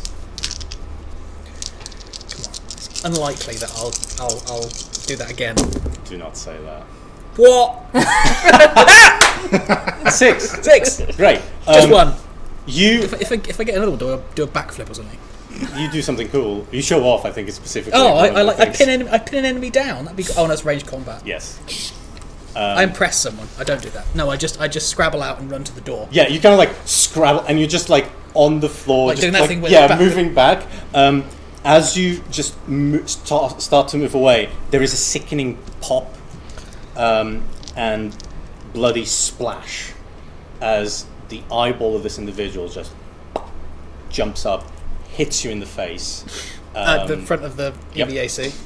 Oh yeah, you've got your suit on. Just hits your suit and starts bouncing across the floor, rolling under a cryo tube. This time, you kind of like pause, like just like shocked at what just happened, and there is a slender, gore-covered arm that pushes its way out of Cooper's empty eye socket. Shotgun. Do you get close to pull the trigger, or just shoot from here and see what happens? Or do you wait to see what actually happens? My plan is to move in front of the people and try and get them out of the way. Cool.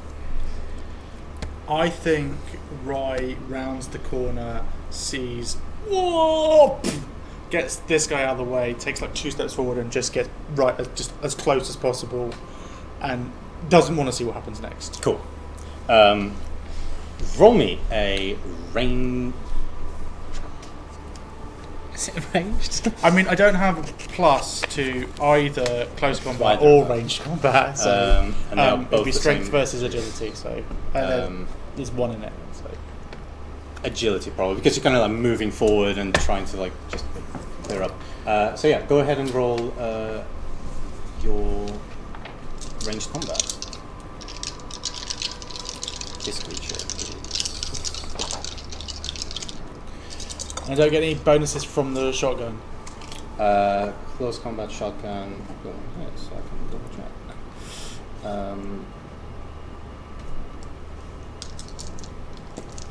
That should be combat. I believe it's close. You get a +1 to that roll. Come on.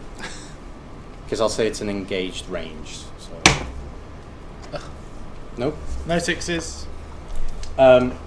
Yeah, as you know once. No.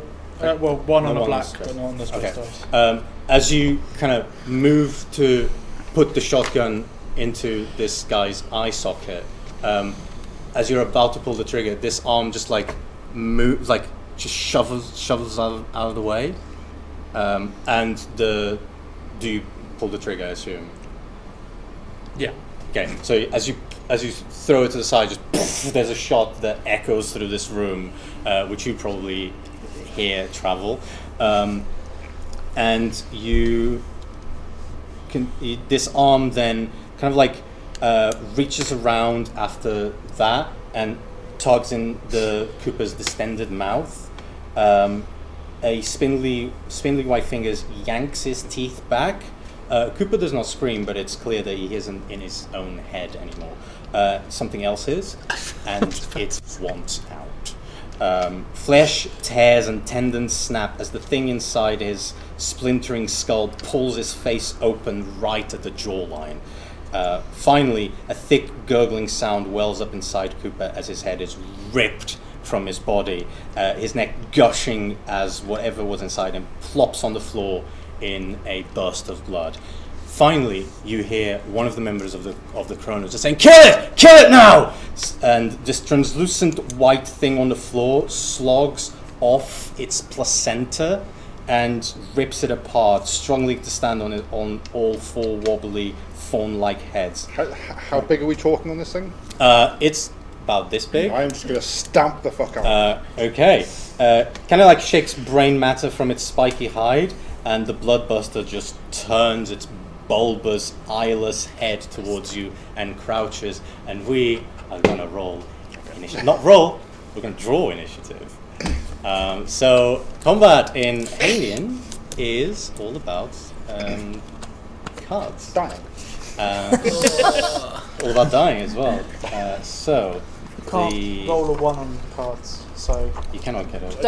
Don't. There will be the equivalent, and I can draw whatever the equivalent of a 1 on cards is. So the Bloodbuster has a speed of 3, which is great. it's great, everyone. Yeah, It's really great. It's great, everyone. Everything is going to do very well. We've got 5 minutes until So- our ship explodes and detonates. Getting a 1 is good. We don't know one, yet. One acts first. I'm just going to do these. I've on a 6. Going to do these in order. So I'm going to do Davis first with a 10. Then Kai, you do get a 6. 3, 4.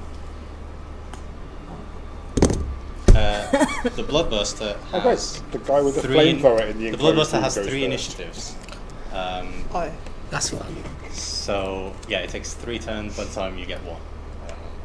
Aliens, they're great. So 1 there, 4, 3, and then Good thing I got the Bloodbuster. door. Bloodbuster has 7, 8, 9. So at least there's that. 3 turns in a row. yeah. Yep. Only if it's still alive by then. The combat is you get a slow action and a fast action. Slow actions are used for, the action that you're going to take, and the fast actions are stuff like run, move through a door, get up, draw a weapon, etc. For those of you that play other systems, fast actions can also be saved to do reaction type stuff. So stuff like block an attack, shove an enemy, retreat, aim carefully,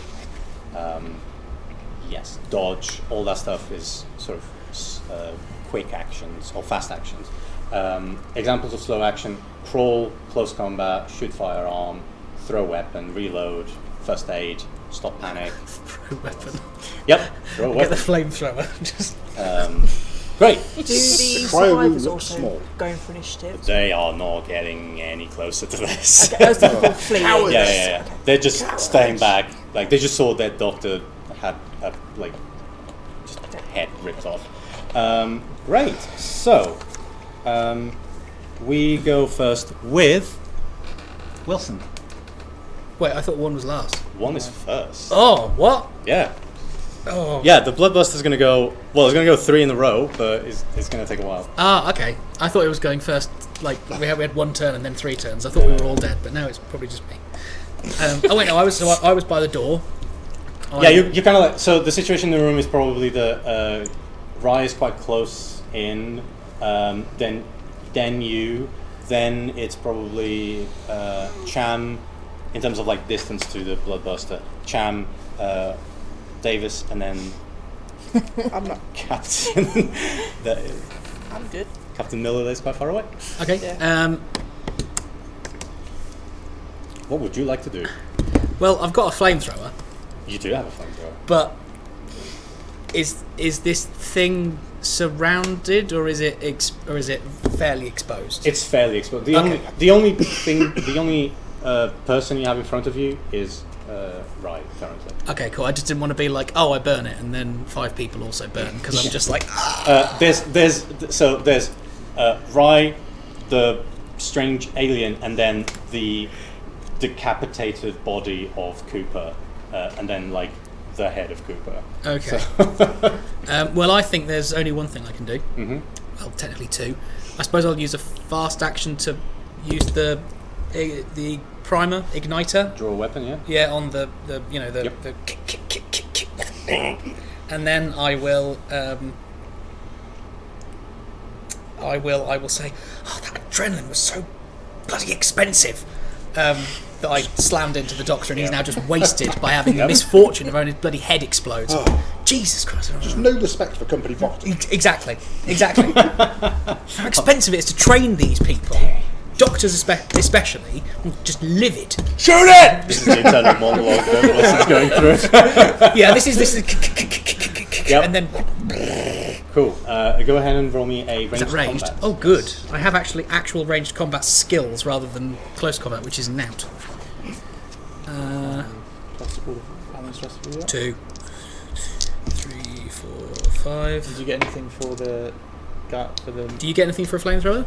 Oh, Uh, it's cost. What? Where's that valuable? No bonus. No. it does. If it has a bonus, you can apply it. Where's the cost on there? I mean, I care about that, but you guys don't. It's for campaign style. mode. Yeah. Ah, okay. Cinematic. 6. A6. A6. Yes. Great. You hit. So go ahead and roll me the damage. Or how much damage does it do, actually? Because it should say 2. 2 damage. Okay. Comment fire intensity 9.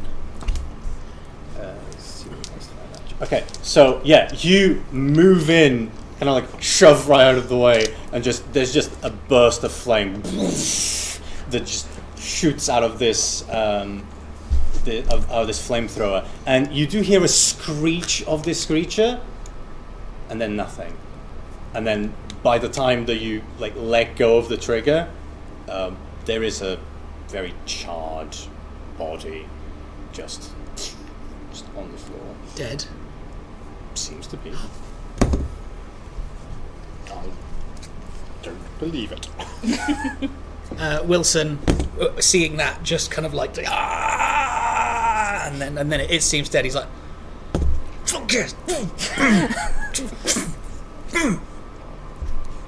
Clearly very pleased with his ability. I thought I was going to fail that. Clearly very pleased with his ability. Right.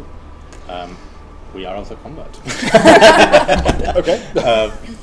Because of things. So Not because we succeeded, but because of things. because of things.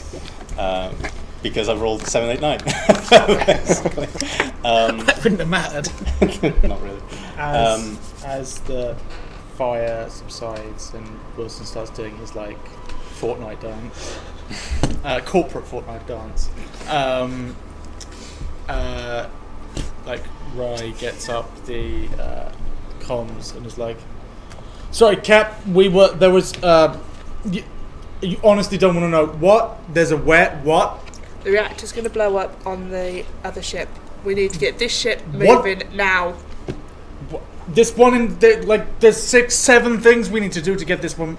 The reactor's going to blow. What's happened? We have 5 minutes. That's all you need to do now. Does Ryan? I mean, they have no information. They just know the reactor on the other ship is going to blow up. They know that this one isn't coming online anytime soon. So the only option that Ryan can think of is that they need to get back onto the other ship and fix and see what they can fix over there, because they know that this one can't move. Cool. Who would you like to take with you? I'll be coming with you. If there's work to be done, I will be there. Can I ask the survivors what their occupations were? And get them to assist, if possible, on this one? You can. You ask them what like the occupation, and they are all still kind of recovering from hypersleep, what they've just seen, the fact that this creature's not dead. You do notice that there are a couple of them, particularly this woman, kind of like slightly, like a little bit over middle age, short, blonde hair with kind of a lot of white coming through. She stands a little bit taller than the others, and you notice that she's like almost like someone that's doing math in their head. She's just like trying to compute something that's just like something is not sitting quite right with her Okay. about the whole situation. But she seems to be slightly more aware of her surroundings than the others.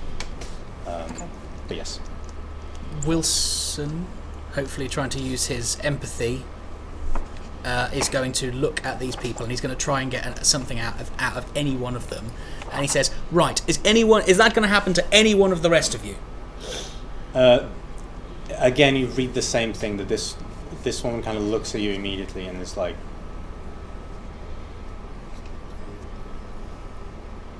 shouldn't.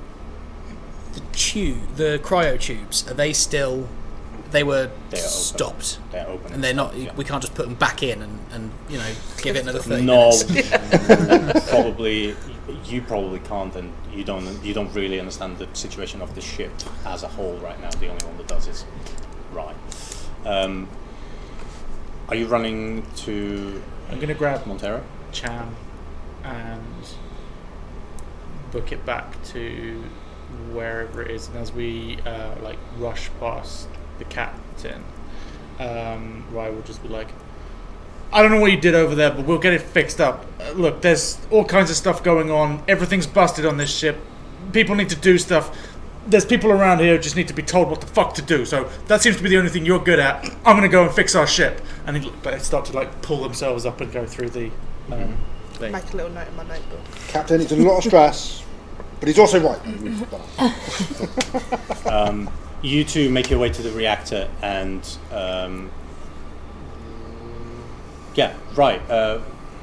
this reactor's fucked. You feel the heat immediately. With the time that you've got left, now that you've entered Mother, and she lets you know that there are 4 minutes. Oh, Vecca. You've entered the ship, and Mother communicates to you. I can speed this up and we can blow up. Rocks fall, everybody dies. Reactor explodes, everybody dies. We can turn this spaceship around. And no one will go to You notice she lets you know that there is 4 minutes until T-minus 4 minutes, and you can maybe buy a little bit of time, but that's not a permanent solution. There's nothing we can disconnect. Nothing that we can pull out. Can we work out so this has gone from everything's great to we're about to die in 4 minutes in half an hour? Yeah, that's not normal. So as soon as we leave the ship, things fall apart. What can some single thing here is causing a very specific problem and failure, and Rye knows this ship like the back of their hand, and they know every conduit and tube and hatchway. What is causing this problem specifically? Contact. Add a +1 because Cham is with you. Yeah. And I have 1 stress only still? I think so. Not keeping track. I also have a +1 from my loss. You do, yes. And I have definitely 1 stress. I've got only 1 written down there, so... I think you only have 1. you haven't. I don't think you've gained any stress elsewhere. I didn't get any stress Other from than standing directly in front of a man whose head just got ripped That's true. open. So I get 1 there? No, you didn't. Yeah, it was just from the shock. Yeah, it's just the shock of everybody. So you got that one, no? I got 1 from seeing a man with no head. Yeah, that's the only one, because you weren't with the rest of them when they saw claw marks and stuff. I think that was True. The guy's eye But popping when off. the arm came out of an eye socket, That it's fine. apparently does not provoke a plasma stress, according to the module. That's another day at work. Yeah, I've seen it all before. Well, because the real monster is man. Of course, that's the lesson. Specifically, man. None of those how- are 5 how or is 6s. I'm going to do whatever it is that I can. Push the roll. Yeah. That's So, this one. 1 more stress. Come on. It's horrible. Are these weighted Mathematically not D6s? possible. There's a 6. There's 2. 1, There's 3, 2, 4. 3, 4, and Nice. no one's on the important dice. All right. What would 4 you- 6s. I would like to do this quickly in half the time we would normally make. Good shot. I would like to make sure that I don't need to do this ever again. I would like to gain a +1 to my later roll. Yep. And I would like to That's 3, isn't learn. Oh yeah. Is it 1 for the original and 3 for the others, or 1 or a 4 for all the others? You have your success, everything extra. Everything extra. Okay. So in which case I will do it quickly. I will do it. I don't need to overcome it. I will get rid of that +1, and I would like to learn unexpected information, please. Sure. You kind of like reach the reactor. You immediately like analyze everything that's happening. You think, okay, time can buy time, and then reach out while Cham is like attempting to like pull some stuff together to maybe isolate this place as much as possible. You immediately reach out to a terminal, punch the buttons in, and you learn that this was triggered by Mother. The unexpected thing that you get is that this seems to be, as you kind of like punched, as soon as you learn that, you're like, cool. Like hack in as much as you can, completely burst through firewalls. You learn that this is part of Special Order 966, issued by Weyland-Yutani. Do I know anything about that?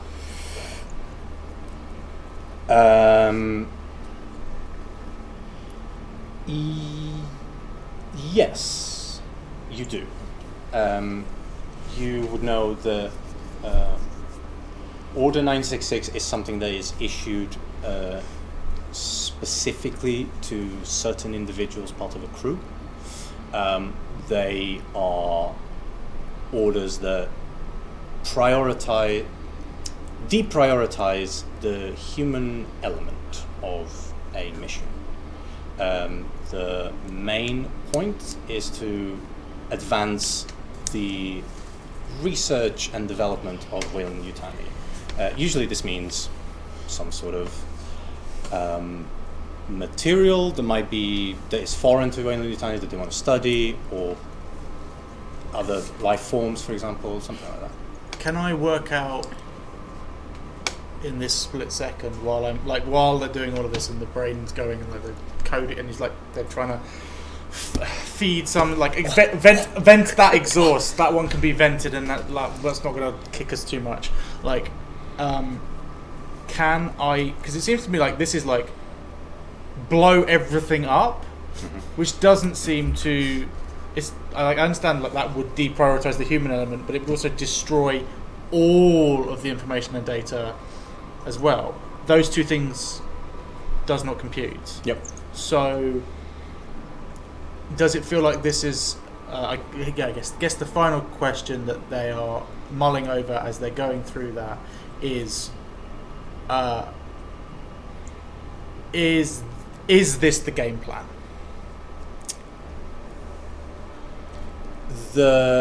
You rolled a lot of successes, so I'll say that the game plan of this seems to be the crew is going to complete this mission, and this seems to be a safeguard to make sure that the entire crew is at the Kronos, by forcing them out of this ship.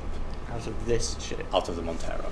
So you hear that, and it's like, cool. Okay, well, we need to send this out as far away as possible, and we'll just get on the Kronos and just fix it, and then we'll work it out later. This seems to be a fail-safe that is activated in case people are not. So all of this expensive helium gas that we are transporting is significantly less valuable than whatever is on the Kronos. Correct. Cool. They'll turn to Cham and just be like, look, this thing, Mother's, I don't know, there's something wrong. We're going to have to kick it off. Separate. We need to get Davis up here, get this autopilot working. We've got no time, so I don't think I have piloting at all. Nope, not at all. No, really bad at it. So, but how much piloting do you, basically, if we can disconnect the ship, we just need to go in a direction. It doesn't have to be a move, it doesn't have to be pointed, it doesn't have to be piloted. It just I have to hit the accelerator and go away from that as far as possible. Does Rhino a way of just Putting a brick on the accelerator. or not even that, but being like, if I push that button, pull that lever, open those vents, and disconnect everything, it will pick up speed as it without like piloting. Literally just. You can probably do that. The only thing you won't be able to do is make sure that you can send it. You don't know which way is the best to, because you have the feeling that with the amount of time that you have and the amount of gas that you have currently on the ship, the impact is like the shock wave at the very least is going to reach the Chronos, which probably means more repairs. But you are not sure. The thing about not having the piloting skill is that you can't quite figure out the best way to send the ship off to, so that the impact is sort of lessened. But you can send it anywhere you want, or try to at least. We've got no time, so Ride just needs to. We need to just. Can we do that automatically, or is this a case of one of us would have to stay here to be in control of it? Punch it up. Set it up, okay. And then try to run away. Run. So I think between us, we'd just be doing that immediately and hoping for the best. Yeah. Just quickly, it's maybe about maybe a minute or so. Can I see if I can patch in and talk to them? Hey guys, can we have an update on how things are going? Do I hear this? Him trying to communicate with You them? hear him trying to communicate. Wilson, the comms are down. It's just us. I take a run to the umbilical. Cool. You make a run for the umbilical. Davis, what are you up to? Making sure everyone's all right.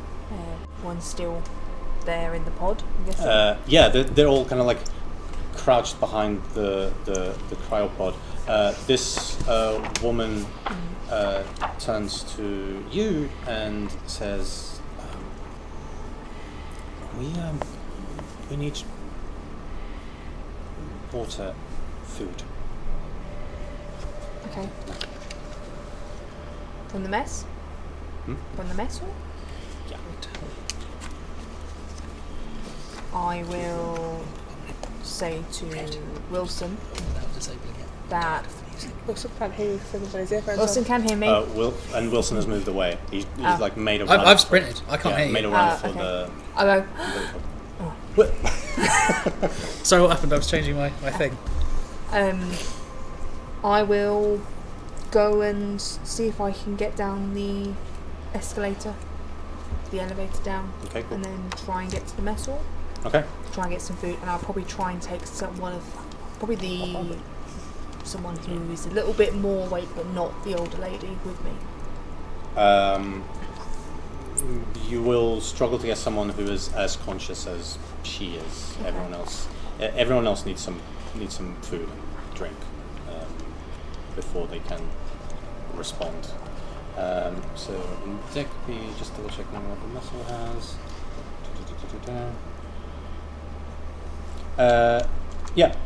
You make your way to the mess hall, and you notice the food stores were ravaged here. Right. It looks like a pack of rabid raccoons have been through here. Most of the exposed food stores are rotten and covered in mold. You do notice there are some origami animals made out of metallic paper, just spread across the room.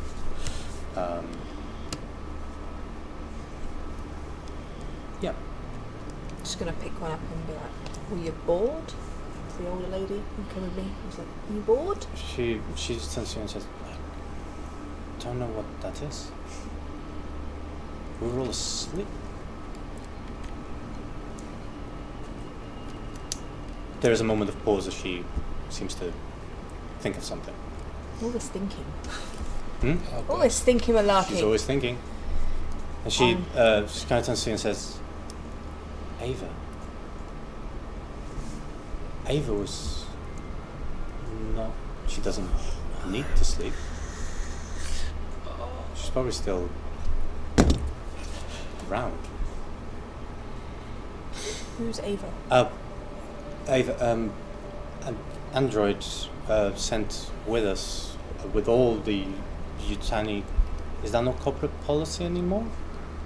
I don't believe so. Nothing I've heard of. Oh. How? Anyway, and she kind of like moves to like this like compartment marked with the name.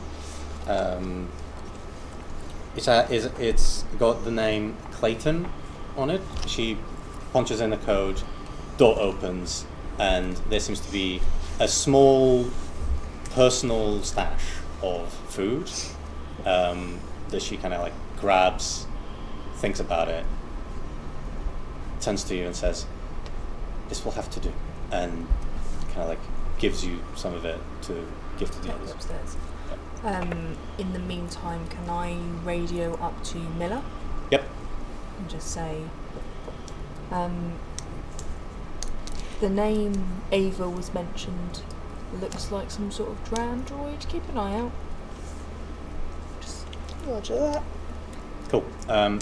Cut down to the Montero as the two of you are going on the bridge, put the accelerator up, and then make a run for it. Yep. Could I use my ability to repeat the airlock ceiling thing to disengage the airlock as we run through immediately? You certainly can. Awesome.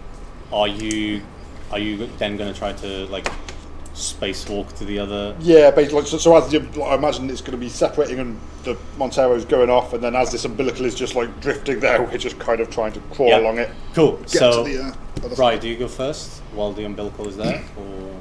I would make him go first while I'm disengaging it. Great. So you kind of make your way down the umbilical with your I would like the two of you to roll me air supply check, please, as you are using it. But I'm not out of there. Air supply, isn't it? Oh, I was thinking. Ooh. It's a 2. 2 1. Ooh, that's not nice. Right. The information you just learned, the whole Quite like literally takes your breath the away. whole situation kind of gets your nerves going. Nice. Plus the sheer heat of the reactor just makes you like breathe a little bit faster, and you do notice the levels of your oxygen just go down too. But you make your way safely back to the Chronos, as safe as you can be, and then you just disengage the lock, kind of like run down the corridor as it's moving away from the Chronos.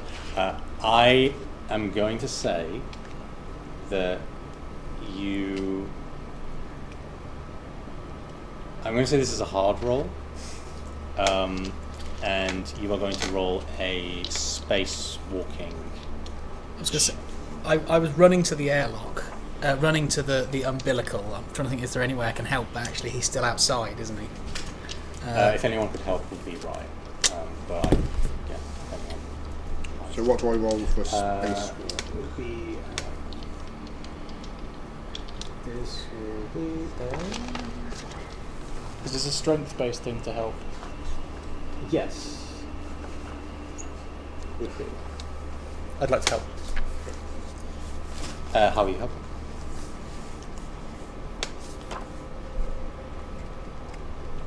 I'm sure these EVA suits have like ropes or cords that you could attach it to me as you run off and then pull me. Yeah, there's that one that goes onto the tank at the back. Take that off. Are we both still on the Montero trying to get, or have I got there and Champ? I So I can see where we are. assumed you would be on the Chronos, but I will allow you to. And is Champ en route? So Champ disengages the lock and then runs down the umbilical corridor, Yeah. essentially. So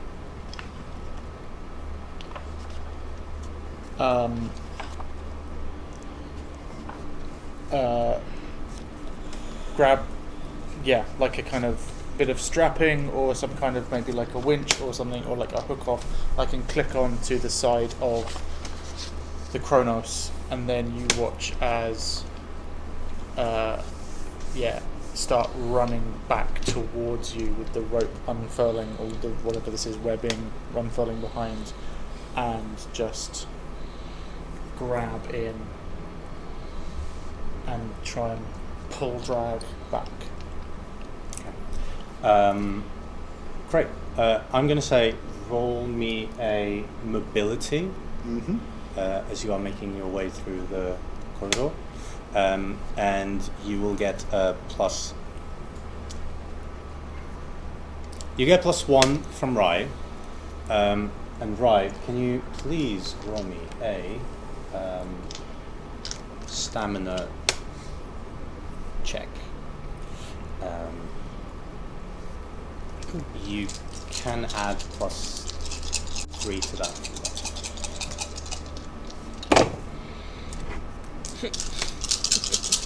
Easy, freaking easy. Spacewalk like I'm a boss. I got a 1 on my stress die, and I got a 6.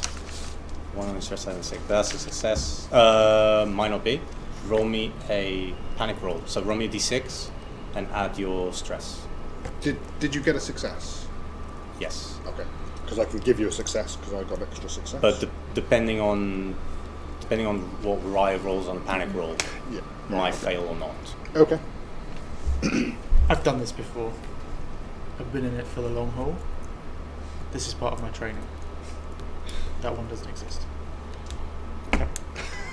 Nice. Nice.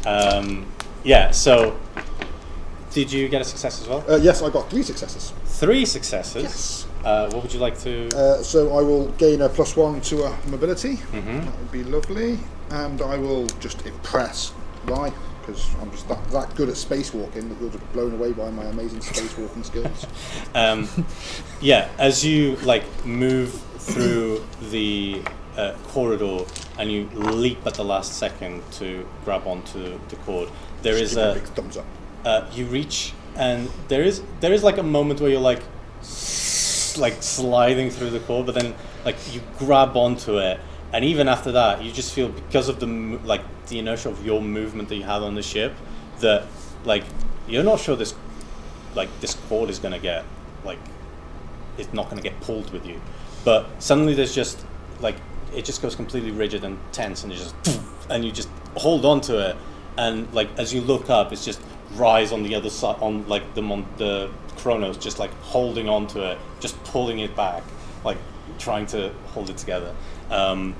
But yes, you succeed, and the Montero travels through. As both of you start pulling, and I hop out and help.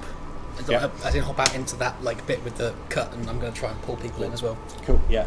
You manage to walk in, and the three of you kind of fall into, or float into the airlock that is now doesn't have a door, so it's depressurized, and you just take a moment to just get with what just happened. You do know, however, that you are in prime position when that thing explodes. That the place where you are right now is going to get messed up. It's going to be the first one. So where would you like to go now that you are? Do we have comms? You do have comms. It does get the buzz back on. Right, messages out to anyone left inside. The Montero's going. We're in the depressurized area. We're going to need to get inside before it explodes. That means we're going to need to depressurize the junction, which means we're probably going to need to depressurize most of this deck. Get below. If you're in a room that has a door that's working, seal it up now.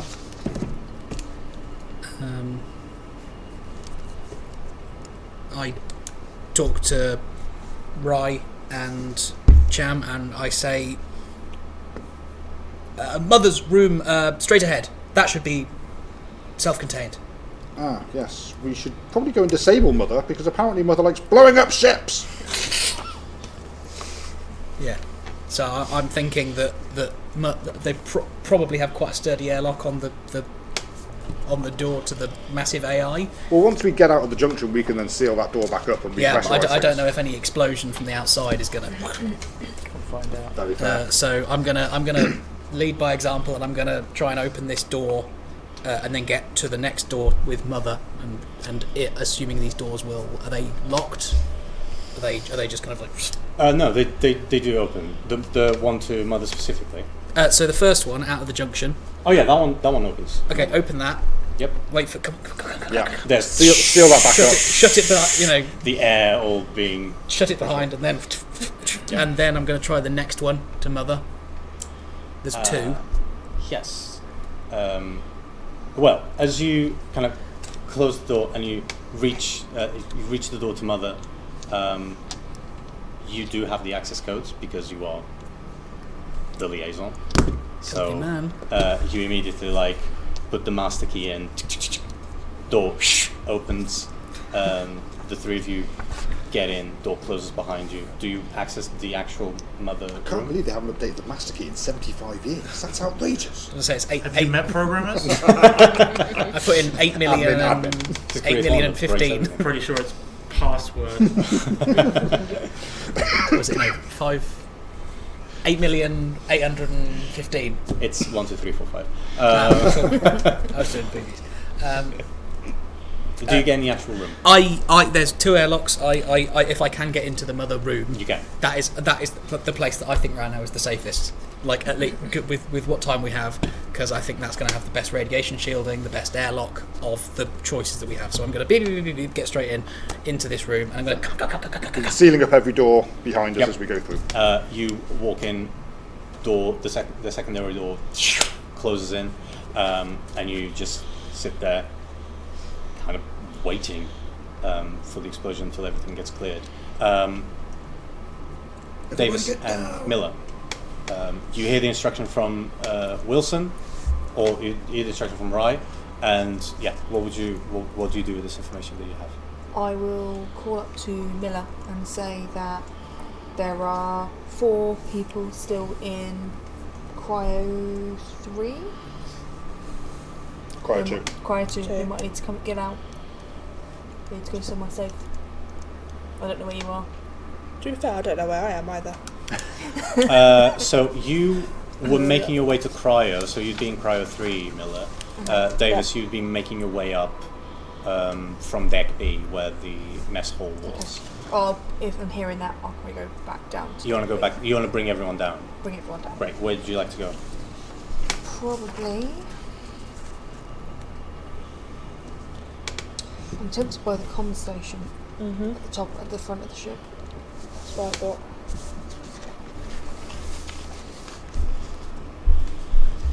Yeah, we'll go there. Okay. Same thinking there that it'll be a bit more secure. Yep. Older sister. Babe. Whatever. Older sister Davis. Okay. Yeah, so you start kind of grabbing everyone, making your way towards the command station, and you have to carry. I'm going to ask both of you to roll me a stamina roll as you are helping people and kind of carrying them around. You do it first.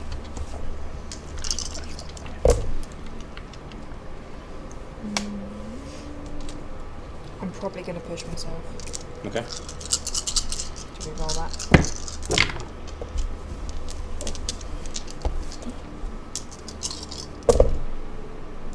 That's fine. Fair. Okay. No success. I got 1 6. And no one's on bad dice. Cool. So Miller, you are able to drag some of the people with you, and have to keep coming back to help Davis with duty as well. But eventually, you manage to open the door and you start putting people through, when suddenly there is an alarm ringing in your ears, and the two of you were not inside of the door. You like push everyone in, but the ship just suddenly goes, moves to the side. Both of you just kind of like impact the end of the corridor. I'm going to say both of you are going to lose 1 point of health. And Jesus. Yep.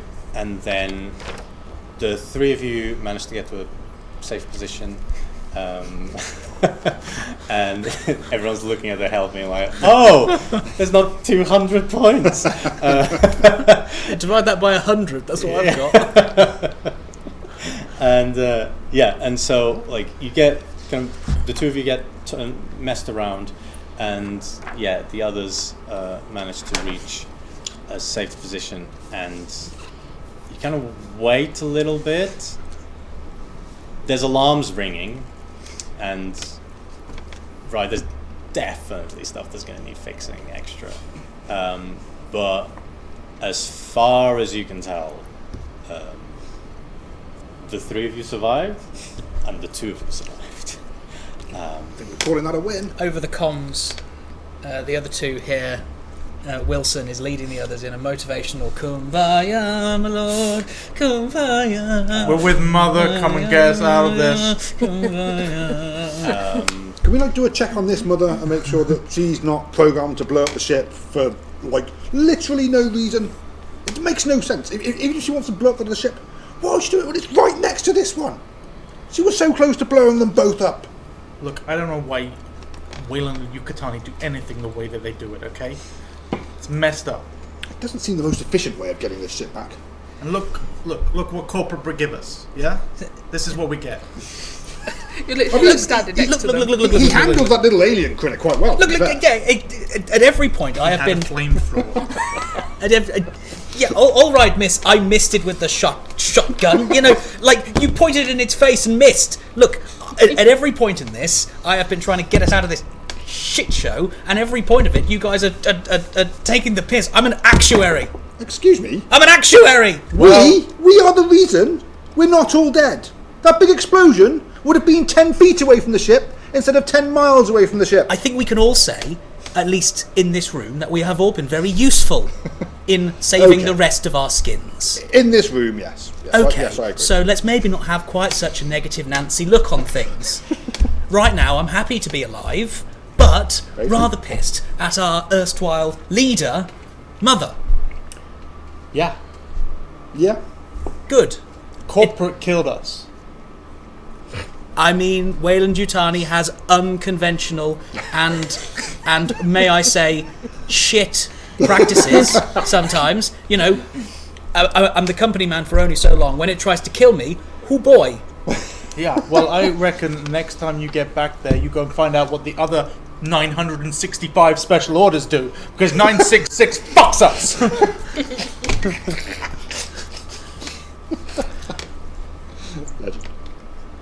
With 9-6. I wouldn't have known that, would I?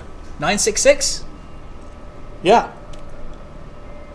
Because I don't think Wilson at this point would know that this was because I've just been going with it, but actually he wouldn't know that this was a programmed thing. Shit, yeah, that's fair. Yeah, wait, hold on. Mother fucked us? Yeah, this is corporate. This is all the way up.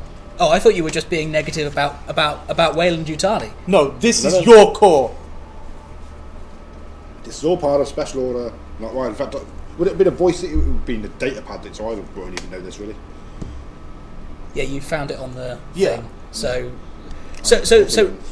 I hope you can see that you have not been super positive about Wayland Yutani. So I think it's fair to maybe understand that when you said they fucked us, you were just talking generally. I didn't read that. Let's just go back to square one. Let's start again. Let's have a discussion. How in this specific way has Wayland fucked us? Your corporation. Yours as well.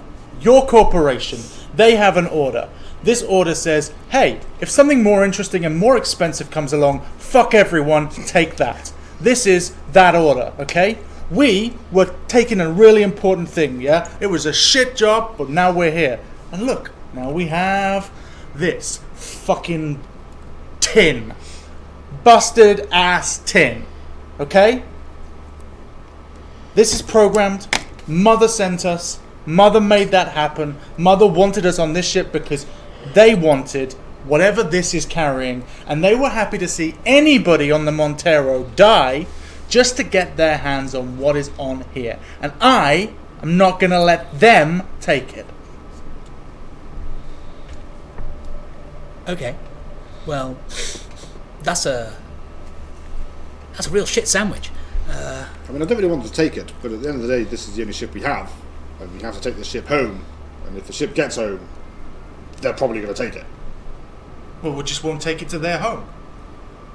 But I want to go home. Okay. I mean, But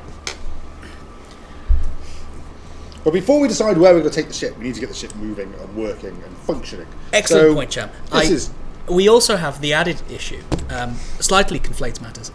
We do appear to have something that bursts out of people's brains. I would yes. like to think that is an isolated incident, but something tells me that the way that today is going, that's maybe not an isolated incident. So before we get all let's fuck the company, because right now, oh boy, right with you there, friend. Shall we try and figure out exactly what is the problem so we can not die lots quicker? I don't know. That sounds like a captain problem. Maybe we should head down to the command station where I'm assuming they told us over the comms they were going, and then we can meet up and we can all discuss what the hell we're going to do with this shit show of a sandwich. Sure. I mean, I need to work out how long we've got, work out how long repairs are going to take. I'm here with Mother. Maybe this one's not quite so psychopathic. One can only hope. Look, I know what needs fixing. I knew what needed fixing. Now I need to find out what needs fixing again. I guess then I'll probably have to fix it. Cam, you might be able to help me. You know I will. You can deal with our critter problem. Or find someone who will. Right, okay, well, thank you, Ryan. As always, valuable member of the crew. May it just be said, I don't know why you're quite so hostile to me at the moment, but I hope that this won't impact your ability to keep the rest of us safe. Sure. Marvellous. Right, well, let's go and I have no idea what I'm going to do. With that, we reach the end of Act 1 of the story. None of us are dead. None of you are dead. Some of you took damage, but none of you are dead. Can I quickly play with my rosary as you almost end? Right. I was waiting for a quiet time to be doing it. I'm up to 3 stress here, but if not, what does that look like for Champ? That moment. I'm kind of just sat back away, like probably while they're bickering amongst themselves. I just go back into the corner, and I'm taking out this rosary, and I'm quite a religious person, which it goes against my Richard character very much. But hey, I'm just sat in the corner, just slowly praying to myself, just slowly rubbing, feeling each bead, and just the act of that. I do this every day. It's just a very calming, familiar act to me. So I'm just sat there praying quietly to myself, going, "This is fucked up." And there is a even though the shouting between the other two is happening in the same room, you do kind of retreat yourself to a place where, that routine, that sense of belonging to something bigger, just kind of not only calms you down, but sort of helps you put some stuff into context. Yes, there is a great power, and it my life is in his hands, and everything is fine. So this would be the time where I would, talk to you individually and discuss your agendas.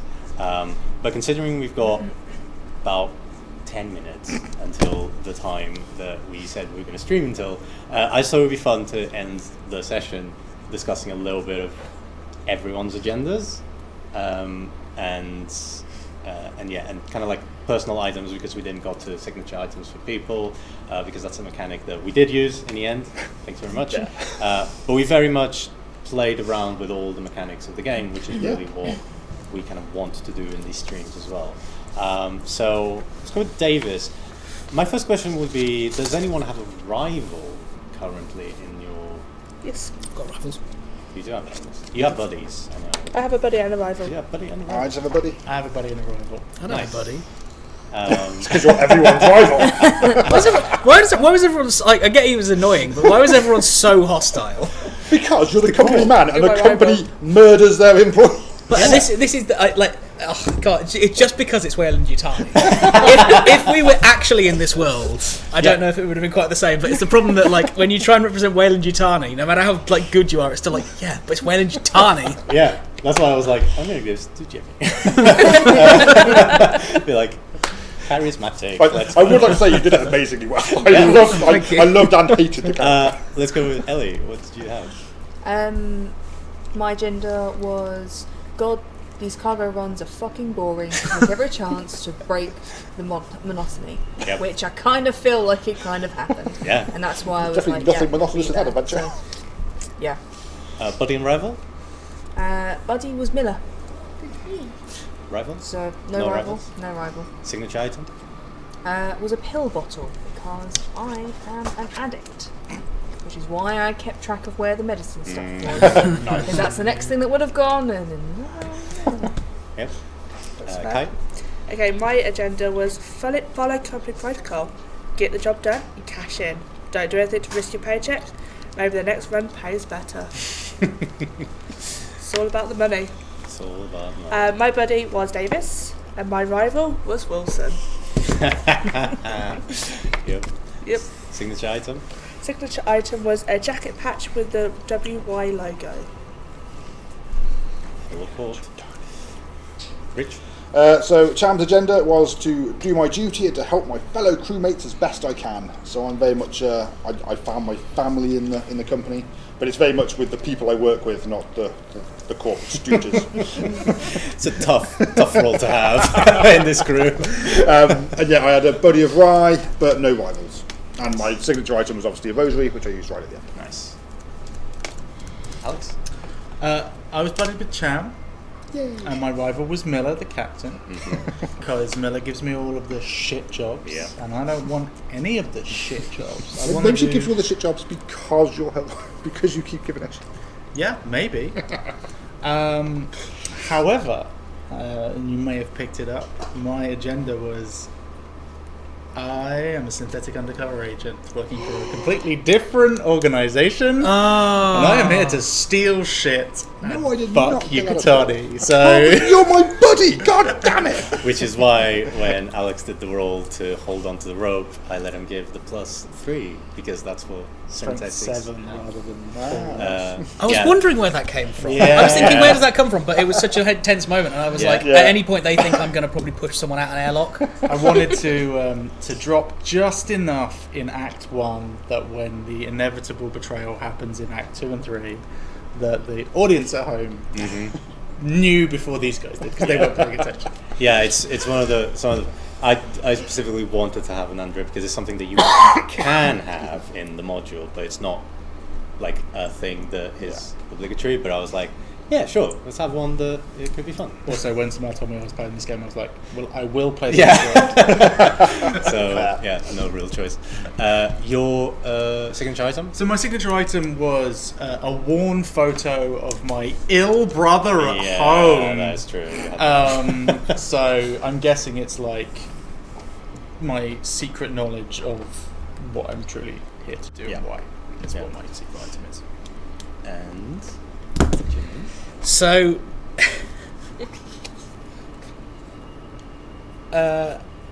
did everyone have two agenda cards? No, I I had had two. one. They all had Alex one. had. Yeah. Okay, so there's like the agenda one, and there's another one for a special one, because my special one is Special Order 966.